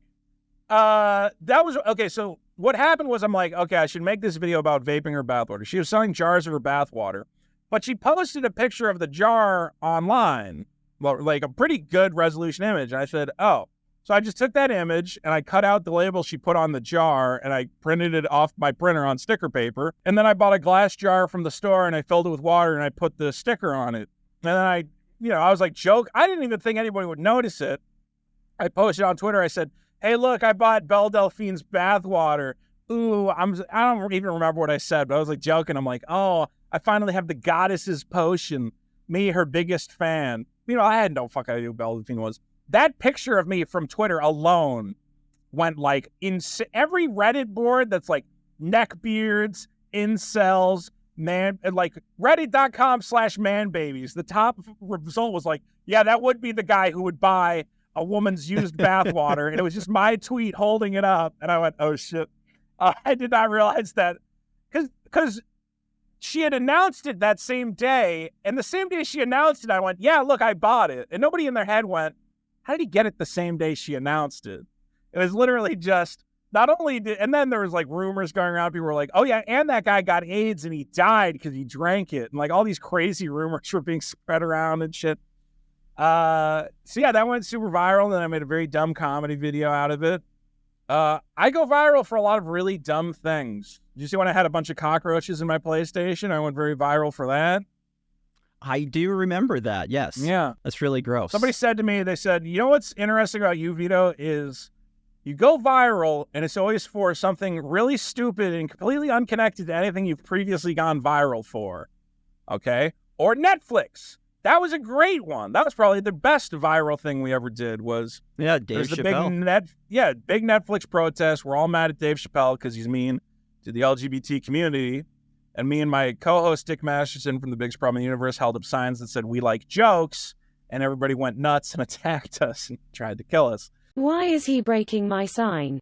Gesualdi could be heard saying as a protester proceeded to destroy his pro-Dave Chappelle sign. Because you're an asshole. The protester shouted while he destroyed the Gesualdi's sign. After the Gesualdi's sign was destroyed, he was left holding a stick which was holding up the sign. Someone in the crowd shouted, he's got a weapon. Before a woman demanded he drop the stick. I'm just here to say that jokes are funny, people, Gesualdi said to the jeering crowd. Dave Chappelle is a funny guy. I love Dave. While Gesualdi shared his remarks, an individual who appeared to be a woman was seen shaking a tambourine in his direction. But again, that was another bad idea. I saw there was a protest coming up against Dave Chappelle. I said, oh, man, someone should go and, like, counter-protest those guys. And I'm like, well, what would you hold up that would piss them off? I'm like, because, you know, you could have had, like, mean-spirited signs that were like, you guys are nuts, you guys suck. I'm like, what if we just had signs that said, we like jokes? Like, would that be enough to drive them insane? And it did. It worked out perfectly. And people go, you must have been really upset that they attacked you. And I go, are you kidding me? That's the greatest footage I could have ever asked for. I would have paid them to attack me. Like, they've perfectly proved my point, which is that these are all reactionary psychopaths who can't take a joke and are disconnected from the common man. So take a bad idea and just execute on it. And honestly, I need to take my advice more because I have a lot of those ideas in my head that I want to execute on that I've been putting off. And I gotta move on it. But we all slip. You get lazy. You get comfortable. You have to always be uncomfortable. You always got to push yourself. Yeah, you've done well with video essays too in the past. Your Star Wars essays in particular are really great. I like you did some of the early DC Universe movies. Oh, they're so bad. I thought those were pretty good too. I loved my that DC Universe essay I did was great until YouTube demonetizes so much stuff, and it really is a shame. A lot of people always say, they're like, well, why don't you do more of these stunts? Why don't you do more of these essays? And at the end of the day, it's, guys, I love doing them, and they're wildly entertaining, but I got to make money. And YouTube demonetized. Like, my biggest video is, you know, a takedown of The Last Jedi. I don't know exactly why, but it's demonetized. I make no more money off it. Oh, wow. If that was still monetized, and it's still getting thousands of views, but I don't see a dime from it anymore. That video used to make me a couple $100 a month. That one's demonetized. I think it's demonetized because I make a joke at Hitler's expense. You're not allowed to mention Hitler in any way or play historical footage of Hitler being Hitler. My DC Universe video was doing great. Also got demonetized for reasons I don't know. So, what makes...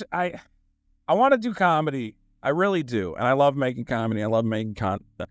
But unfortunately, just being a man who lives in a capitalist society, I have to gravitate towards whatever keeps a roof over my head. Thankfully, my podcast, Biggest Problem in the Universe, has not been demonetized. Crazily, you know, my co-host's entire channel was deleted for, I think, making fun of fat women. The Dick Show YouTube channel is gone, but Biggest Problem is still on YouTube. And luckily, that is funded by the fans through Patreon. I think we really got to get through people's heads, and I've said this before, and it's kind of hard to talk about because you don't want to sound like you're grubbing for money, but you know what? I am kind of grubbing for money, and I think that's fine. Guys, if there's a content creator you like, give them money. That's it. Like, that's what it comes down to. And don't think, everybody has this weird thought of money where it's like, oh, it's icky to give someone money, and you shouldn't beg for money, and everybody has all these emotions surrounding money. At the end of the day, if there's a YouTube channel you really like or a content creator you really like, if you're watching a live stream, kick in a $5 super chat. What do you care? You know, subscribe to the Patreon for $5 a month. Because creators are afraid to talk about income because people don't want to hear about it. They think it's going to... And I talk to a lot of creators who are, you know, like killing themselves where I go, you need to promote more. You have to tell people, sign up for my Patreon, subscribe, you know, be a part of this thing. And they go, oh, I don't want to seem like I'm begging. I don't want to seem like I'm desperate.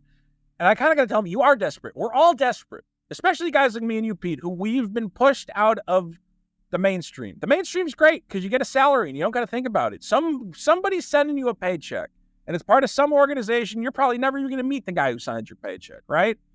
But we don't have that luxury to get our money from some invisible man within the corporate structure. We work for ourselves. We work for the audience. You're our paymaster, okay? We get a little something from YouTube. It's not great, especially now when they demonetize all our stuff. So there's so many creators who, you know, if I'm watching their stream, I give them $5. I, you know, have them on Patreon. You know, I also talk about, you know, I'm getting into comics now, and I'll go to a comic convention. And some guy, who's like some independent comic guy, you know, just selling his comics. Like, how much is a comic? He's like, $10. I just handed him $10. He's like, do you want me to tell you what it's about? Do you want the pitch? I said, no, here's $10. $10. I don't care. Go make more comics. Like, we want people to make stuff, but the only way they can make stuff is if they have money. And for some reason, we need to get people need to understand that if you like the things you're seeing, and you know, I get it, a lot of people don't have money. You don't have to, if you don't have any money and you got to take care of your family and you can't spare a dime, great, that's fine. But if you're out there and, you know, every week you go to get a big old coffee, grande coffee, and, you know, you're throwing money around everywhere else, you got to remember there's guys making the stuff that you love. You love this content. You love this YouTube stuff. You love whatever podcasts. And giving people $5 makes it happen, keeps it going for years. But like with my YouTube channel, you know, I get a lot of guys and they go, how come we don't get any comedy videos? How come we don't get any podcast or big video essays? I go, because I don't make a dime. I lost money. I just put out a video about Ghostbusters. I lost money making that video, paying editors, paying for stock effects, paying for my Adobe licenses, paying for equipment to edit it. And it's fine. I put it out there and, you know, I have a small Patreon, but I lose money on stuff like that. So it's a tough business, this content creation. Yeah, no, I think it is a good video. I don't look, I'm obviously not the best at YouTube. I don't totally understand always how something is successful versus not. I like older games sometimes, and then you'll be researching an older game. You'll find some guy with like 200 subs and have like the best video essay you've ever seen about this one game, and just zero traction. Dude, I've seen some guys and it like breaks my heart how good the video is and how few views it has. It's a like complete crapshoot. I think, Bart, the two problems, at least for me, is number one, Americans especially don't like to pay for news. The last 20 years have really taught people they don't need it. They don't need to pay for news. And the only sites that have really been able to break this are like very boutique sites where they're like something like the New York Times. And that comes with its own problem. Me personally, the reason why I haven't ever engaged too much Patreon, I'm you know, I come from a very Midwest background, and then because I do a lot of disability reporting, not as much now. I felt like if I was going to ask people who are disabled and broke, I'm like, don't you want to pay me some money? I feel a little guilty doing that. So I've never been very good at like if you're out there with the I'm trying to think of what they call if you're out there with the monkey grinder, right? You got the organ grinder, the monkey. I'm not very good at putting out the pot, but like, hey, you know, jiggle. No one is. Look, we're all bad at it. I'm bad at it, okay? Like, I don't promote my personal Patreon. I try to promote the podcast Patreon. I promote my comic book a lot. I mean, you know what's great is when you have something to sell, and it makes it a lot easier, because then it's like, okay, I'm not just selling, hey, give me money, and something's going to come from it. When you have an actual product, it's great. And I advise a lot of creators, if you're creating, it's great when you can go, hey, I got T-shirts, I got hats, I got, make a little something to sell people. Because some people don't want to spend their money unless they're getting something, and I get it. But, again, I would just like, I want to see when people go, oh, this guy's just grubbing for money. He's always grifting off his viewers. He's always saying, oh, please give me money. It's not, no one's getting rich from this guy. Some guys maybe are getting rich. I don't know who they are, and I haven't met them. Most of us are not getting rich from this. A lot of us just genuinely want to create entertainment or news or journalism because we think it has a function, and people are watching it and listening to it, so it must have a function. It must have some value. Unfortunately, we live in a culture where pretty much all media has been devalued down to nothing, okay? If I want to watch any movie, TV show, play any video game, I know where to pirate it, I know where to watch it online, or I can pay $5.99 for a Netflix membership and access hundreds of movies, thousands of movies. Why would I watch your independent film? Why would I pay $1 to subscribe to your podcast? I don't get it. We need to understand, if you're one of these people who genuinely cares, okay, we have a lot of people who say, I don't like the state of media in this country. I think game journalism is bad. I think the movies are woke. I think the TV shows are too political. Okay. I hear your problems. I agree with a lot of them. I agree with you. Here's how you change it. You got to pay. You can't just, complaining is not going to move the needle. Hollywood does not go, oh my God, everyone's saying really mean things about that Star Wars movie we made $1 billion from. Can you believe it? Can you believe they said really mean things about that billion? We have to change everything from this movie we made $1 billion. No, they don't change anything. The money is your voice in a capitalist society. And you should be, yes, it's great to complain and it's great to whine, and it's also great to do the opposite and talk about things you like. Great. But you need to recognize the power of the American dollar. Okay? It moves mountains. Literally. You can bore a tunnel through the earth if you give us enough money. Okay? If you want to change things, you can't just sit around and complain about it. At a certain point, you have to go out, and you got to be that guy who goes to the local comic convention and he sees some little podunk indie creator who's got a comic book. And yeah, it's $10 for the comic book. And, I thought comics were $3. Well, that guy can only print 500. He only has enough money to print 500 copies. And because he's printing at such a small scale, it costs him $8 to print a comic book. So he has to charge $10 just to make a $2 profit. And you got to go to him and you got to go, here you go, $10. Seems expensive for a comic book, but you're creating the future of media and entertainment, and that has value. Okay? See, and that's it. And if you're not doing that, frankly, you should probably stop complaining, because it's not moving the needle nearly as much as you want it to. You have to be willing to take action and actually support these things you claim to want. That's a solid jumping off point to talking about Superkiller and the indie comic scene.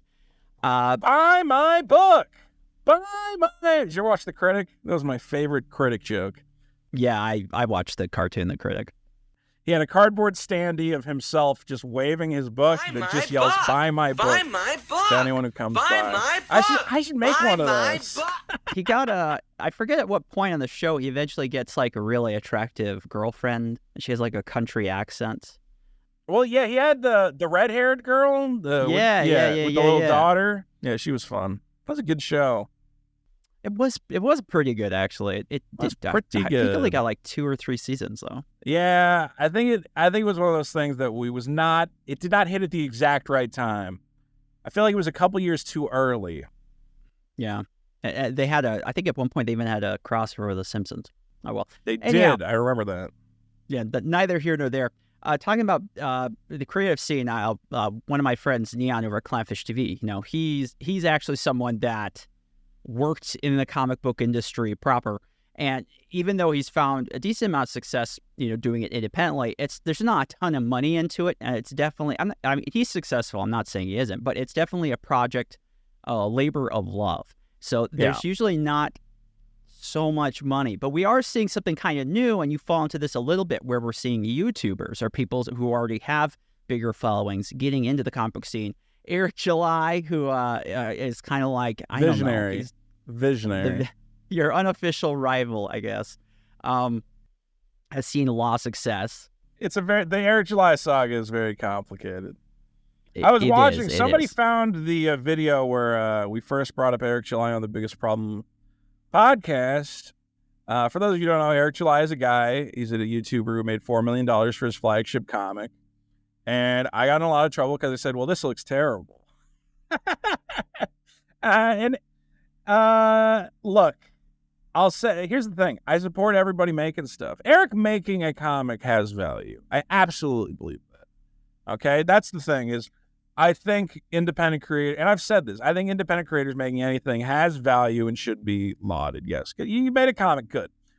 We just have to talk about it reasonably, okay? Because one problem you can get into, when I'm talking about if you want to change culture and you want to make things happen, we can't lie to ourselves. There's a lot of lying. There's a lot of, we're winning the culture war, Disney is destroyed, we're taking over culture, and you go, it's fun to say, it's fun to believe, but at the end of the day,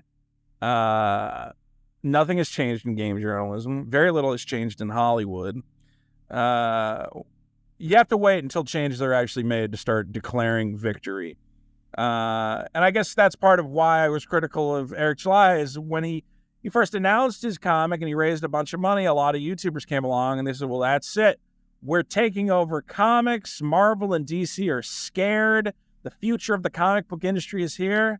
And I was like, man, you guys are placing a lot of bets on one very specific horse. Why don't you play the field? Why don't you run a couple more numbers before you bet it all on one guy?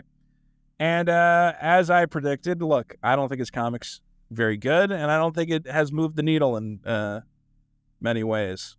But again, it still has value that he made it. I still think that's great. I think we have to be reasonable. And look, I'm making my own comic, and I'll tell you right now, I'm not going to fix the comic industry. It's not going to happen. There's too much wrong with the comic book industry, like you bring up, a guy like Neon or whatever else, these are thin margins. It's a small business. Even Marvel and DC, if you look at the amount of money they make every year from comics, it feels like a joke. The money they make from posters and hats and T-shirts, that's great. And that's where Marvel and DC are getting all their money. But the money in the actual comic industry is very, very thin, especially American comics. Japanese comics are killing it. We need to get American comics to the point where Japanese comics are at. And we're not going to get there, unfortunately, if we just, blow smoke up our own asses and say we will win and, chant slogans. No, we have to make excellent comic books. I think it's interesting because we were talking about how people don't think of the economics when it comes to a lot of things like news or content creation or, video game journalism. I think part of the thing, I overall, I have my own criticisms of Eric. I mean, I have criticisms of everyone. There are many things I like about him, and he was one of our first guests of the show, and I'm still very grateful about that. But I think part of it, and this is less about Eric, I think, himself, and more about the culture that's kind of surrounded the Rippaverse. It's just very much been performance-based. It's like, we're going to destroy the comic book industry, see how much money they're making, ergo success, ergo good. Not ergo, therefore. And it's like the conversation's like gone too much in that other direction, where it's like, yes, I think like some of the idea of trying to get more funding to comics to provide a better avenue for doing it for people that want to do and are good at doing it, like Chuck Dixon, Mike Barone. I'm sure I got that name. I always get the name wrong with Mike.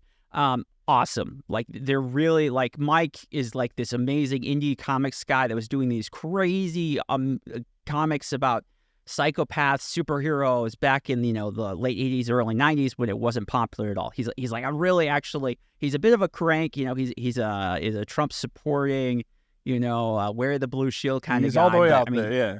Yeah, but he's definitely someone that with talent and passion. So I think trying to help these people is great, but I think the conversation with comics is too much been about like money and success. It's gone away from like, well, you can be successful, like you can sell a lot of copies, but selling a lot of copies, it doesn't mean that as an artistic piece that it has lots of value. Those are two different things. I think, unfortunately, as we're seeing more and more YouTubers get into this, and I'm not saying that about you necessarily because you were more early, but we're seeing things like from Yellow Flash has a project. I think Drunk 3PO, is it J, whatever. Like, there's so many people now coming out with bad YouTube comics, and maybe theirs will be good. I don't know. And I feel like the conversation's gone. It's like, it's veered. It's like we need to talk a little bit about the money. Like, we need to stay in the middle. Like, artistry, money, put those things together, just go straight. Instead, we kind of like veer all the way in the other direction, and that doesn't feel very helpful. I'm very upset that the exact I forget exactly what I saw, but this is the idea. So I'm making a comic called Superkiller. Check it out on Indiegogo. This is actually the last month for our campaign, so I really hope people will check it out. This is a passion project, legitimately. Okay, this is something that comes out of my high school notebooks. I can show you sketches of the character dating back to 2004. Okay, this is an idea I've always had, and for the longest time I said, man, that would be so cool if I could do that, but I can't draw, so there's no way I could do it. And somebody at some point said to me, you can hire an artist, right? And I went, oh shit, I could hire an artist. Oh my God, I could make it. Why did I never do that? I mean, probably at a point in time I didn't have the money or the audience to make it happen, but I have reached a point in my career where thankfully I can fund this comic book, and we have already raised over $80,000, which is incredible. And all that money is getting sunk right back in. We have a lot of cool stuff we're going to do with this comic. That being said, to see the second I go, oh my God, I'm finally going to make comics, and this is like exciting. This could be a new chapter in my life. Then immediately every other YouTube guy goes, yeah, we're making comics too. I went, oh, fuck. That was just part of like a stupid money grab trend that I did not anticipate. I was like, can't you guys just let me make comics? Can't you guys just go do something else? Does everybody got to make a comic? And now it's going to become like a weird war of which YouTube comic is better than which other YouTube comic. I'll say this. Here's why I'm very confident in the success of Superkiller is, unlike all these other guys, I don't want to be a YouTuber anymore. I think this platform is toxic and psychopathic. I enjoy doing my podcast, and I enjoy making videos for whatever small audience is still sticking around. You lose viewers over time. I don't put videos out as frequently as I did because I'm genuinely committed to this comic thing. I always said, I wanted YouTube to be like an intermediary step in my journey as a creative artist. Because I always wanted to be a writer. I didn't want to be a guy. I don't want to just make videos telling everybody, oh, this movie's bad and this video game is bad, or here's what I think about that. I want to make my own movies. I want to make my own video games. I want to make my own comic books. That's the end goal for me. YouTube, to me, was always just proving to people, and I hope I have over the last 7 years, trying to prove to people I'm a kind of funny guy. I seem to understand story structure on some level, given I've analyzed it on a autistic level across 50 minutes. You can watch me talk about Star Wars. I hope you trust me to make a decent comic book. And at this point, 1,500 people have said, yeah, you seem like you might know what you're doing. I'm going to kick in the money to make it happen, and I can't make it happen without those people, and I'm incredibly thankful to them every day, more than they'll ever know. So, to me, this is not a cash grab. Hey, everybody's making a comic book. Let me get in on it. Eric July made $4 million. Maybe I can make a little bit of that. It's got nothing to do with that at all. Money's great, and I love money. But the only reason I want money is, honestly, I want to keep writing. I want to keep making comics. I want to turn this into a real thing where I can make 2 or 3 issues a year, if not more, and maybe do other projects and whatever else. I think that we get a lot of guys who are very good at, and criticism has value. Okay, look, there's nothing wrong with just being a critic. Roger Ebert was a critic his whole life. He made one terrible movie, and that doesn't diminish the fact that he's still a great critic, even though he made Beyond the Valley of the Dolls, which is a dumpster fire. But I think at some point, some critics, if you really want to influence culture on a deeper level, you got to build something that is a demonstration to the rest of the industry of what can be done when you have true passion for something. What I wanted to say was, I think part of why I disagree with Eric July on a deep level is that Eric July's belief is that we need a parallel economy, which is, and when we say parallel, I mean, in the most simplest of terms, there should be a left-leaning society and a right-leaning society. 2 separate economies existing next to each other. And so if you voted for Trump, you're going to buy Trump brand toothpaste or whatever. You're going to buy, from restaurants that are right-leaning. You're going to buy comic books from creators that are right-leaning. And you're only going to contribute to your side as much as you possibly can. And that's the parallel economy. And I understand what he's saying is that way we don't have to worry about the leftist gatekeepers, who control, let's be real, the left controls Hollywood, they control media outlets. On a large scale, it is very liberal dominated. And it's kind of saying, well, we want to create a right-wing counterpoint to that. My belief is that we should not be trying to just go, oh, well, they have all the controls, so let's make our own thing. I think there's value in demonstrating to the people in control that their thinking is wrong. That, hey, why don't you let some right-wing guys draw DC Comics? Why don't you let, a Trump voter work at Kotaku? What's the worst thing that could possibly happen? And I think part of the way we're talking about money, part of the way of demonstrating that, the only language that these people speak at the end of the day, they can talk all about we have these values and we have these beliefs and whatever else. But at the end of the day, they want money. That's it. They're corporations, okay? These guys want a yacht and a home in the Hamptons. So if independent creators go out and they make comic books that, let's be clear, do not toe an ideological line, are not full of whatever woke politics, and they make a ton of money and build a huge fan base, this mainstream media apparatus is going to go, I want some of that. You look at a guy like Dave Chappelle, who Dave Chappelle's politics have been roundly condemned. Look at J.K. Rowling, who is considered the greatest transphobe of our time. Is Warner Brothers saying we refuse to make Harry Potter movies anymore because of J.K. Rowling? No, because she makes too much money. They go, you know what? I think you can exist safely in this sphere, J.K. Rowling, because you are a proven earner. And people love that. And not only that, the things you have created, people genuinely love. People genuinely love Harry Potter. People genuinely love Dave Chappelle's comedy. The issue with ISOM is I don't think people genuinely love the comics Eric July is making. I think they love the idea that he's presented, that there will be a parallel economy and that right-wing creators are taking a stand against, leftist gatekeepers. And that's very exciting, and I get it. That's exciting. But it's hype. It's based on hype. It's hype, and hype is fleeting. Okay? Hype is great, and it has a certain cycle, and everybody is buying Youngblood #1 from Rob Liefeld, one of the best-selling Image comics of all time. And now you go back and you go, man, Youngblood kind of sucked. Why did we all buy Youngblood? It was not that good. At a certain point, you have to, if you really genuinely want to move the needle, you have to create something that is going to not just sell to your biggest supporters and your biggest fans and guys who are buying into this narrative that you've created, this culture war.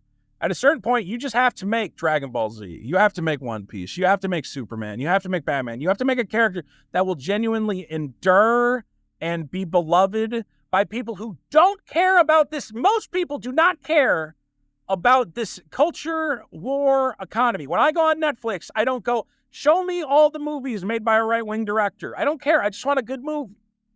And that's when you have to get to the point where you get to the normies, and the normies who do not care about any of this noise, who just want something good. And I think there's not enough focus on that. I think there's a lot of focus on just the hype and the marketing and the excitement, and it's not being backed up in the quality of the product itself. This is something that I've been thinking a lot about lately, and I think this is something that you and Dick have definitely moved me on. I kind of made the mistake, and this kind of ties into a lot of mistakes I've made in life when it comes to media, but part of my mistake, especially when I did more my time in conservative media, was thinking that the idea was that they wanted to be better. It wasn't just that they wanted to be the ones holding the ball, but they were going to do something better with it. And the problem is that they aren't really interested. Some of them are, but many of them aren't, especially the ones that have big reins in conservative media that have hold of these companies. And they are happy financing really crappy products, and they treat their audience very badly. Like they think there's some kind of, they're a bunch of screwballs. We can sell anything to them and they'll just slap it up. Daily Wire. The Daily Wire drives me up a wall. Yeah, we'll sell you garbage chocolate. We'll sell you garbage razors. What are you into now, you rubes? Oh, you're into complaining about beer. Okay, we'll sell you some crappy beer too.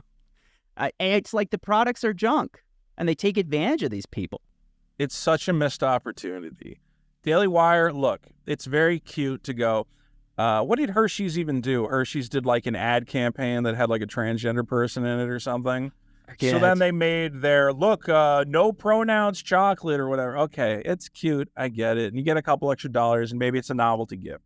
It's the same thing you did with the razor company is pro-gay. So now we're making our own razors. Okay, it's cute, and it's whatever. At a certain point, though, they've made a ton of money. And they have Daily Wire Plus, and they have subscribers, and they have huge podcasts, and all this money. And you go, for the love of fucking God, please just find some of these conservative creators who've been forced out by the mainstream, or not even forced out by the mainstream. Find guys, I don't know. There's a number of different guys you could go to who have been canceled because of their politics, but still have great talent and deserve to be working in the industry, and go to them and go, I want you to make a movie. I don't care what it's about. It doesn't have to be about politics. It doesn't have to be about trans stuff. It doesn't have to be about gay stuff. Just make a great movie. And what do? They go, we're making a Snow White movie. And I go, why? Why are you doing that? Well, because Disney's making a Snow White movie starring a brown lady. And we're going to make one starring a white lady to show Disney how to do it right. And I go, you do not exist to be the reverse version of Disney, okay? Yep. No one is out there going, man, I love Disney, but I wish there was MAGA hats on everything.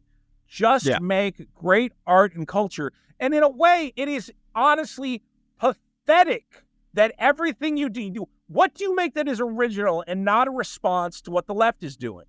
You didn't make razors because you genuinely wanted to make the best razor blades ever. You did it to make fun of the left. You didn't make your chocolate bars because you genuinely wanted to make the best chocolate bars ever. You did it to make fun of the left. You're making a Snow White movie because the left is making a Snow White movie.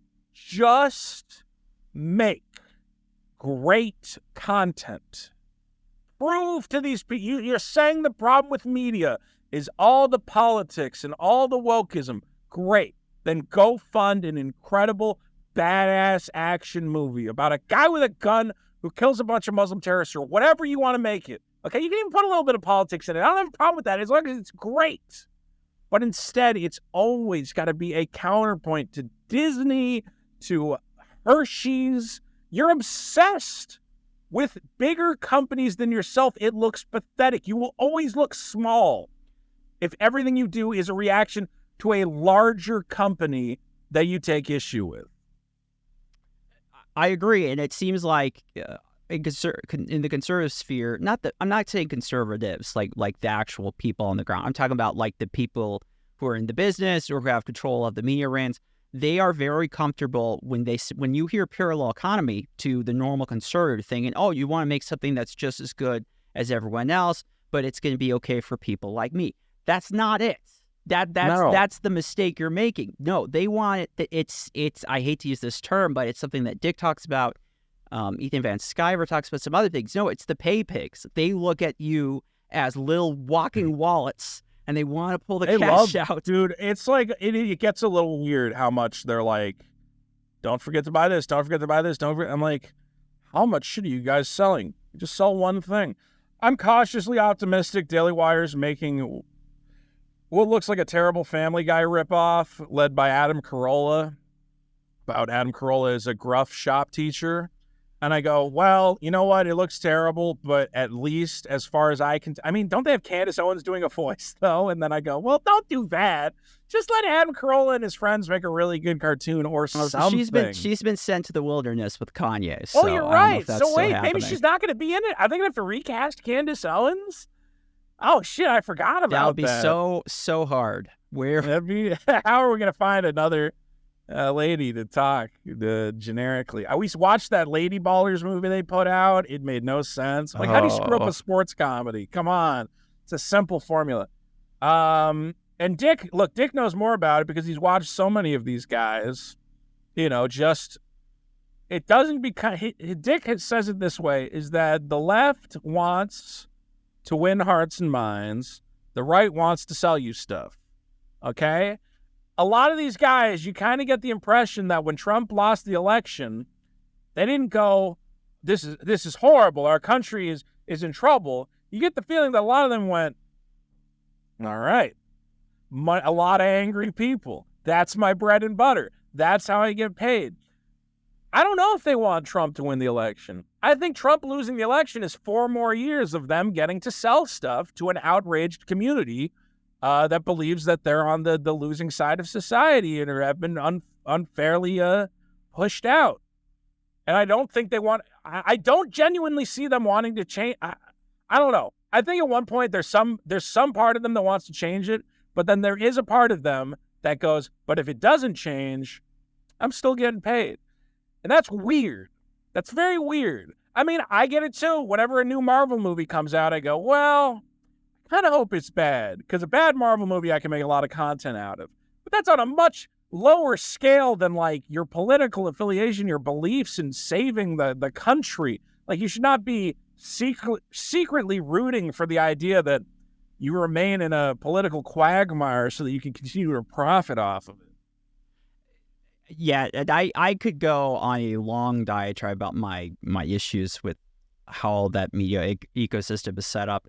But that is neither, like, I have to be very, because this thing could just tangent off wildly, but I'm trying to keep it focused on you, Vito. I'm sorry. Well, we can always make time to come back to it. Your fault. We can come back it is my fault. I rant. I go on tangents. We can always circle back on a future show, I'm sure. It is frustrating. I think the part where it broke me was I used to be real into following, I'm more libertarian, but I used to be more bred in the wool conservative back in the day. I was really into like Glenn Beck and a lot of the stuff that was interesting that was happening over there. And then it was like I got away and I was covering the opioid stuff. And then Glenn Beck is like one of the few openly disabled people in conservative media. He might be the biggest one that I know of. And he has like some crazy, very hard illnesses that require like lots of pain medication and therapies and stuff. And then they would hawk relief factor, which is garbage snake oil. Like, it's basically hyped up glucosamine supplement. Yeah. And it's like, you have this issue, you know it's affecting you, and you won't say a word about it, but at the same time, you're going to hawk something to people that will actually make their lives detrimentally worse. And that was like, oh, okay. Yeah, it's tough. It's tough, though. Like, and again, we come back to the audience doesn't want to pay for the content. So sometimes you find yourselves. I got a lot of people yelling at me because I did a Temu ad, that like Chinese app that sells you plastic garbage. I had a lot of people like, oh, don't you know that's a scam? They treat their workers terribly. And I go, guys, every company on this earth treats their workers terribly. The Chinese might be a little bit worse, but at the end of the day, I need the $500. It gets worse when, yes, you know, when you're selling pills and stuff and miracle cures, it's like you're kind of selling your soul to the devil. At least at the end of the day, all I did was sell people some cheap USB sticks or whatever. But it's and YouTube has a bit of a wink and a nod. Like, it's a joke when you have Raid Shadow Legends. Like, no one actually thinks. Right. I hope no one actually thinks Raid Shadow Legends is like this incredible game. Yeah, when you hear me say, like, I can't believe the Hydra's back for another boss rush extravagant, people are like, how did you play it? And I go, no, I'm not playing Raid Shadow Legends. Get out of here. I mean, I get it. Whatever. You get a bunch of champions. I don't know. Somebody must enjoy it. It is annoying because I don't like talking about money either, but it is such a factor in so many things. That's just how it is. I don't know what we do. Look, prices are going up. Inflation's a nightmare.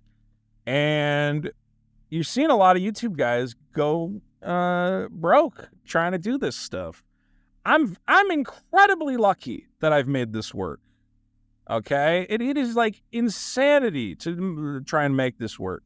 To make this a stable platform. And the only reason I've been able to do it, again, is not because of like ad revenue and not because of sponsorships. Those are a drop in the bucket compared to the audience showing up and saying, Vito, here's $5 a month to make podcasts. And yes, I'll buy your comic book. I want to support your creative dreams. Without that, I'd be dead. I'd be dead in a gutter. Either that or I'd be working, I don't know, I'd be working for somebody doing something I hate. So you'd find something. You'd be. I can get work. Look, I could go back to editing video for other people, but I was working on the spaceship card game, and at some point they're like, I just told them, like, I don't know how to make spaceship cards anymore. They're like, what do you mean? I'm like, my brain is broken. I'm out of it. I'm not a good graphic designer. So I could get back into that, but I guess the point is I don't want to work for anybody else anymore. The greatest dream is to work for yourself and to make your own content. And again, people always think I'm lying when they're like, what'd you want to be when you were a kid? I'm like, I wanted to be a writer. It's weird. My thing was, I loved the movie Jurassic Park. You ever heard of that small little franchise, Jurassic Park? I think there's a book. Yeah. Okay, well, you go to see the movie, right? And it says Steven Spielberg's Jurassic Park. And me, as a kid, I went, wow, that Steven Spielberg must be an incredible writer that he got his name on the movie. And they said, no, he's the director. I go, well, what's the director do? They go, well, he tells, like, the actors what to do, and he holds the camera. And I go, well, who wrote it? They're like, this guy. Crichton, Michael Crichton. Michael Crichton. I go, so if he wrote, his fucking name should be on it. That's his story. And it really blew my mind that the writer was not considered the most important part of the thing. And from there, I started reading Michael Crichton books because I went, well, this guy is great. And I always felt like writers are the most important. Look, now I more understand what a director does, but I remember as a kid being like, these writers get fucked, man. That's his story. He should be getting the credit. And now I get a chance to write. I write my little video essays. I write my comic book. I urge people, go to superkiller.org and check out what we've put together. I got a great artist out of Mexico. This guy's frankly deserves way more money, so help pay me so I can pay him, because I give him a cut of the campaign. He's doing pretty good, but we just want to keep this thing going forever. We're having a lot of fun. Okay, I know this is running long. Do you have at least another 30 minutes at most? Yeah, hit me. Okay, I want to talk a little bit about that Pischke stuff, and then people had questions, and since I actually got responses, I'm going to ignore all the ones that that will get Don't me worry pushed about off it. YouTube. I saw these great questions. Everybody's got great questions. Yeah. Okay, so okay. I'll do the fun question because I got away the last 2 episodes, but I used to do a fun question. So the fun question I was going to ask you today, the stupid nerd question of the episode is, since I know you are a retro game collector, Vito. Yes. Which of the console wars was the best one? Because people now think it's really dumb if you're still into console wars, but I know there are a lot of diehards out there. So which was the best? Was it the Nintendo versus Sega of the 90s? Could it be the 64 versus PlayStation? Technically Sega Saturn, but no one over here cared about that. Or maybe it's today's Xbox versus Nintendo versus PlayStation versus PC. When you say the best, like, how is it good? Like, what was the most thrilling one to live through? Yeah, most interesting, most important, that actually mattered. There's that great documentary and book, Console Wars. I love that. That one's fantastic. I've seen it. I haven't read it. I've read a lot of the similar books. Yeah. That inspired this question. There's that one, Game Over, The History of Nintendo, which I think goes into some of the console war stuff. I'd say the one that first had an effect on me, like that I remember actually caring about it, was the PS1 versus the N64. Because up until that point, to me, it was like pretty obvious. It's like Nintendo's the way to go. Like, I remember I had a Sega Genesis, but I was like, yeah, but these games suck. All the good RPGs were on the Super Nintendo. I was a huge Chrono Trigger fan in the 90s. And I remember they're like, well, there's 2 new ones coming out. And I go, well, I got to get the N64 because that's going to have Zelda and that's going to have all the Final Fantasy stuff because it's Nintendo. And they said, well, first of all, you ain't getting no Final Fantasy on that N64. And that Zelda took like a while. I remember for some reason being like, Zelda's not coming out. I forget when did the N64. It probably was only a year. I think it came out in like 99. The N64 came out in like 98. But for some reason to me as a kid, I was like, it should be here already. Why am I playing Wave Race? I should be playing Zelda. This sucks. So that was the first time I remember selling a console. I sold my N64 to get a PlayStation 1 because I wanted to play Final Fantasy VII. So, yeah, I think that was the most thrilling one. The next generation, like PS2, was just such a clear winner that it was a joke. It's like, oh my God, the Xbox. I had an Xbox and I hated every second of it. I'm like, why do I own this? I only owned it to play Halo with my friends. I didn't even like Halo that much. And then it was Xbox 360 versus PS3, which was kind of interesting because the Xbox 360 got like a huge head start, but somehow Sony like figured out what they were doing and came back. Ultimately, though, Nintendo going from like the obvious dominant winner, like it's Nintendo, you just buy Nintendo, to no, now you buy PlayStation. PlayStation is great. That was a big shift. And also PS1 just was an incredible console, was an incredible library. Yeah, really outstanding, especially with the Japanese games. Everything Squaresoft did on the PS1, like just going back and looking at it, it was like so creative and interesting, even if the game was bad. I've been playing Final Fantasy VIII again, which is okay, but just like the environments feel so lived in. I'm like, man, this is so cool, even though it doesn't make any sense. And it's a school full of assassin children who their graduating mission is to go to a war zone. What? I don't understand this at all. Yeah, they fight a time witch. Yeah, that may or may not be who your was in charge of their orphanage when they were children. That they forgot. It was a Look, I have to spoil FF8 because that was the moment in the game where you go, well, I have no fun. They go, at one point, every character standing around, they go, were you in an orphanage as a kid? They go, yeah. He goes, I think I was in that orphanage. And then I'll go, wait, I think we were all in that orphanage. They go, who was in charge of that orphanage? They're like, oh yeah, that time witch who we're all currently trying to kill. You go, shit, that seems like a very important thing to not forget.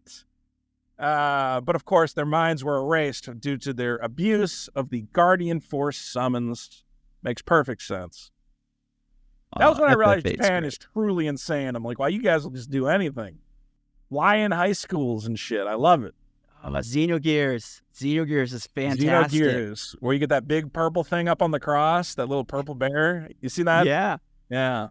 Game's not even finished. It's only like halfway done. It's like one of the greatest RPGs of all time. It's a tragedy. So I'm a big PS1 guy. Yeah. Go. The guy that made it's still alive. I wish they would do what they did with still making Xeno games. I know, but they brought back a ton of staff for these Final Fantasy VII remakes. Like, that's one of the cooler things about it, is like they'll have producers on staff that are new guys, but then they'll have older guys like Katase. And you're like, That's freaking cool.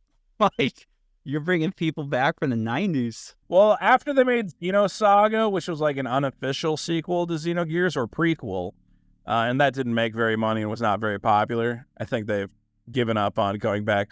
But right now, Square Enix is still making... They just put out a new, like, 2 more Xenosaga action figures. So they're still aware of Xenogears. They just put out some Xenogears retro figures. I don't know why they won't make Chrono Trigger figures. It's really weird, especially now that Toriyama's dead, and you have the rights to make Toriyama action figures from one of the most popular RPGs of all time, and you haven't done that. It blows my mind. It's super weird. It's like free money. I would buy every Chrono Trigger figure that they put out. They actually made some Chrono Trigger figures back in like 2004, like the little ones, like Gachapon figures, that were like $20 each. You buy like a blind box. And now they go on eBay for like $150 each because they refuse to make Chrono Trigger merchandise. I'm like, I'm not going to pay $150 for that. Oh, there's like Square 6 you Enix gotta merch collect. is so expensive. It's so expensive. Yeah, Square is weird about merch. They charge a lot for their because they're like Apple in a way. They know people love Final Fantasy and Kingdom Hearts and whatever else.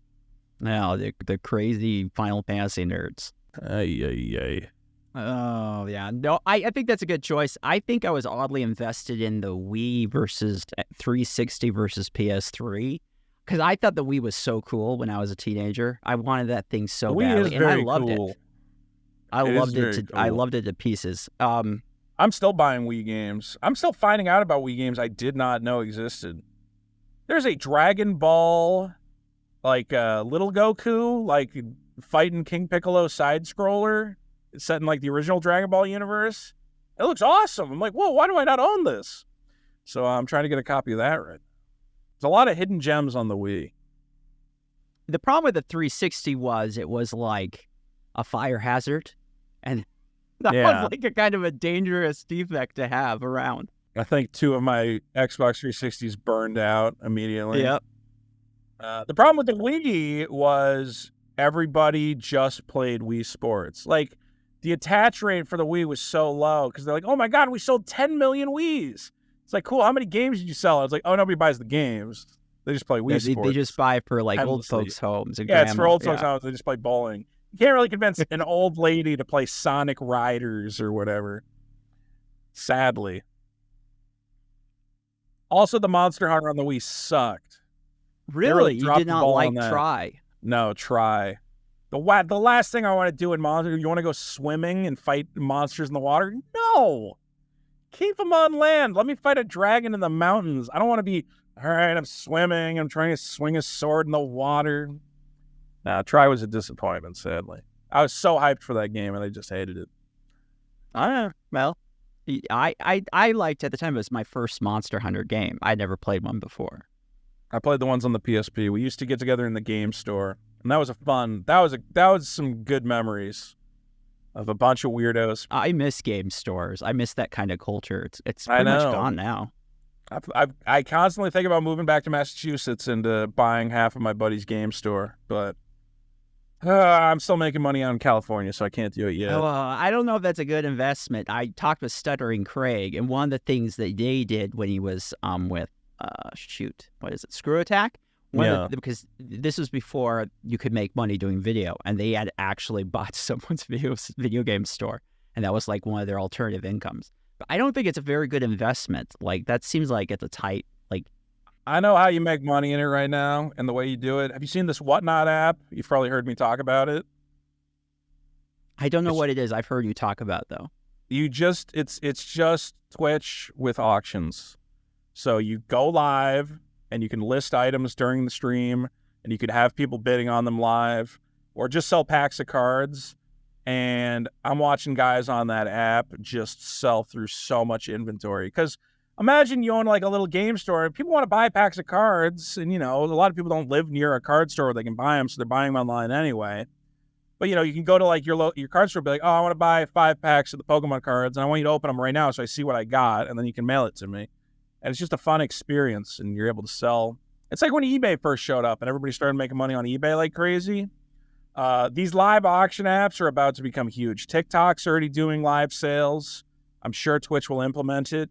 Right now in China, it's out of control. Chinese people are just going on these auction apps and buying insane watermelons and live fish and whatever else. And it's making billions of dollars in China because they're just all addicted to their phones, which is fine. We're all addicted to our phones as well. But it's very interesting. You're going to see a lot of... it's very sick. You can spend a lot of money really quickly. But I'm trying to get into that. I had a bunch of people ask me, so I'm going through some of the questions here on Twitter. A bunch of people want to know, what's up with mother's milk? This is a recurring gag, right? I've seen, because it's like, my understanding is there's a segment on The Biggest Problem, and it's tied to if you can meet weight loss goals, and then you get a gift. But like the gift is worth the same thing, and if it's like another... So you explain it. I didn't explain it very well. Last year we did like a weight loss contest for the show where I was supposed to lose 30 pounds in 6 months. And I barely did it. And I did it through what a lot of people have called cheating by going to a sauna and taking, piss pills for a week. So I just had no moisture left in my body. But regardless, I met my weight loss goals. I no longer had to weigh in. We were doing like a once-a-month weigh-in. And then people still wanted me to keep weighing in. And I'm like, no, we already did that bit. I'm not doing it anymore. And they're like, well, we'll pay money on the show. We'll send super chats for you to get on the scale. And I was like, no, this is not a good bit. Why do you want to know my weight? Leave me alone. And then somebody, again, that fan I told you about who went to one of those Final Fantasy events, he said, oh, they gave me an extra one of these Final Fantasy promo buttons. I'll give it to you. And Dick said, no, send it to me. And I'll only give it to Vito if he weighs himself during the show.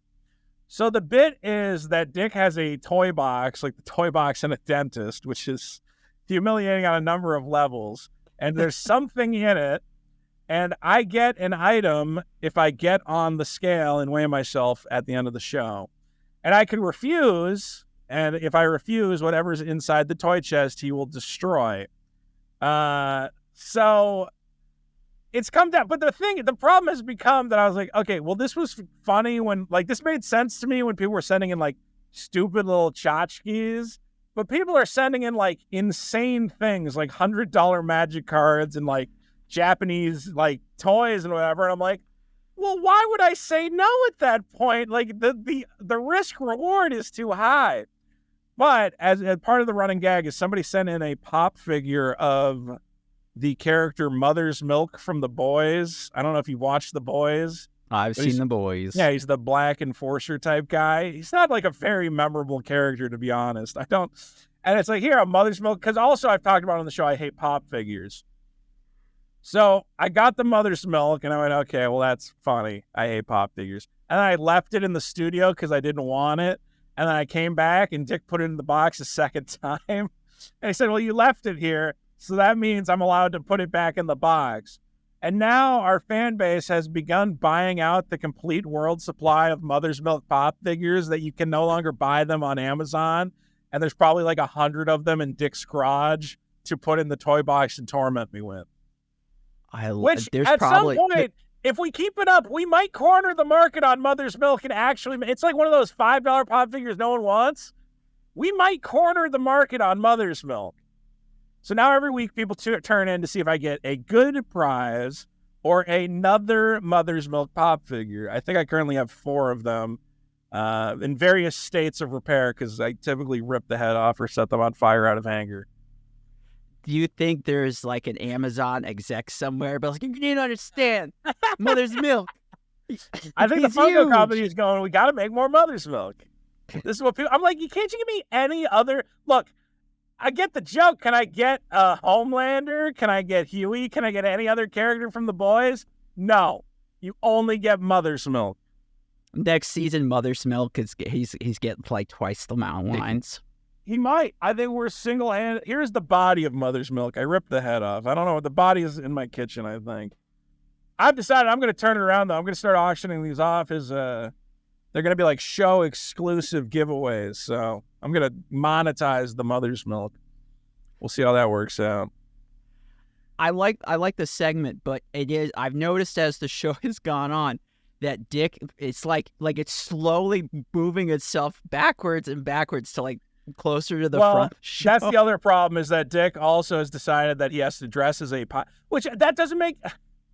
Dick has kind of lost the point of the bit. I'm like, It's a treasure chest like in a dentist's office. You should be dressed as like a dentist. Like, no, I'm a pirate. I'm a pirate with a magical chest full of treasure that has toys for you if you get on the scale.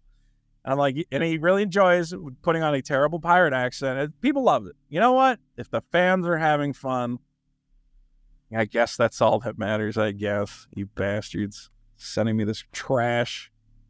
How does the segment, when you have people call in, they leave their hate mail, and it sounds like it's always like the same 3 or 4 people.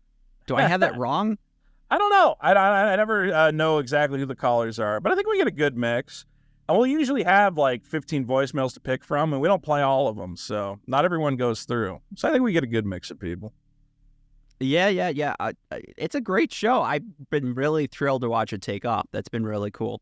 I'm surprised it's doing so well. It's right now is there's a site that like tracks like total super chats, and I didn't even realize that like the number of super chats that these live channels get is not like nearly as high as I thought it was.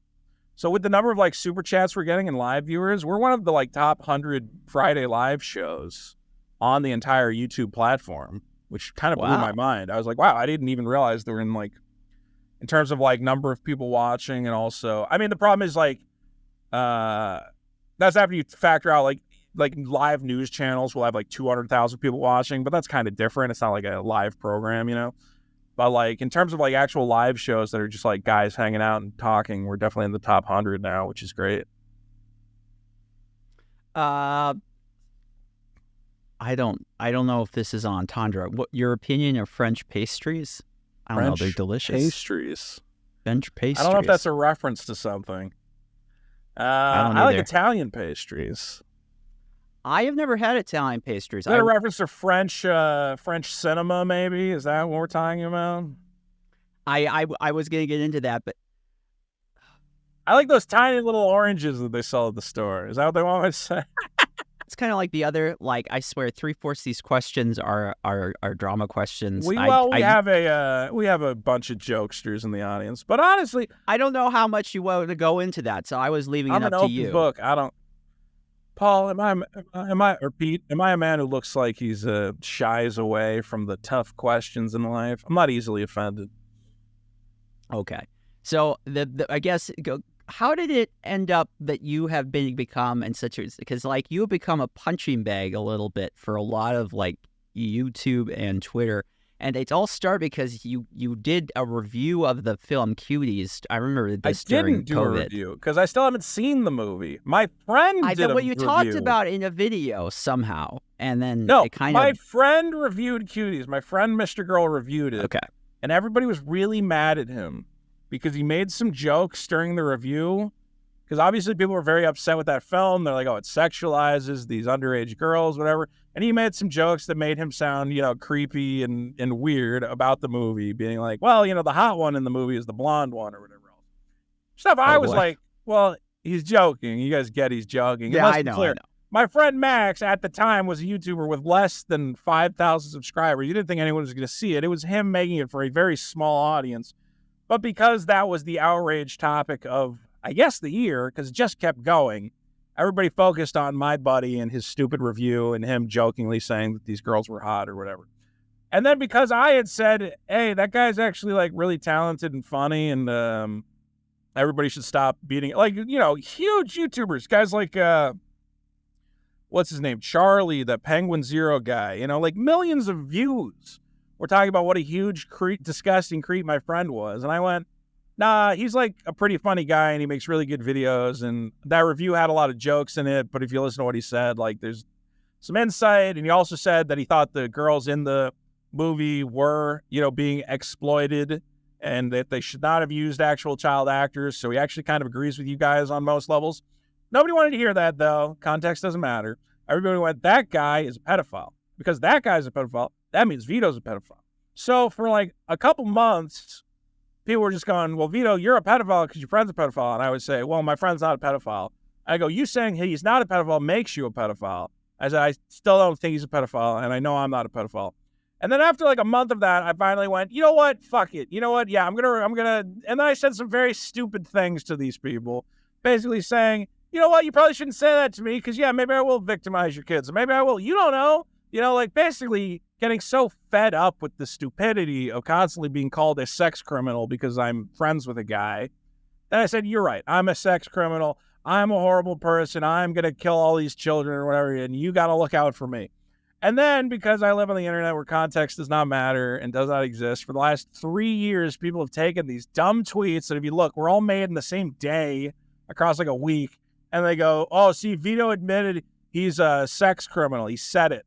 And this clearly isn't a joke. There's no satire. There's no way when a guy says, yeah, I'm going to get a van and come to your house and kidnap all your kids. He's dead serious. So we have to take it dead serious. And everyone needs to agree that Vito is going to harm children and he is a sex criminal. I want to say I was pretty naive to just how stupid the hive mind can be. Where, again, if you just repeat something over and over and over again, it becomes the truth regardless of how much truth is actually attached to it. And, you know, people will add little things to it where they go, well, you know, and we found this, at one point I had an arrest record for, I turned down a street that was under construction, you know, it was roped off by the cops and I wasn't paying close enough attention. Did you offer them Pepsi? I should have offered them Pepsi. Would have been smart. Instead, the cop who was like standing there guiding traffic, he like slapped the hood of my car as I like tried to take a turn. And I was like, oh shit, I didn't realize this street was turned off. And the cop said, you hit me with your car. And I'm like, well, I didn't hit you with my car. You slapped my car because you were mad at me for turning down the thing. He goes, no, that's vehicular manslaughter. So they found that arrest record from this very stupid incident that didn't even go to trial because even the judge was like, this is retarded. I'm not charging this guy with attempted vehicular manslaughter on a cop. And they said, oh, we found his arrest record. Vito is not only a cop murderer, but also he's a woman abuser. Like, they'll just start saying insane things. They found my blog from high school. And on my blog, at one point, I had said, man, there's something wrong with Japanese people because I'm a big fan of the Iron Giant.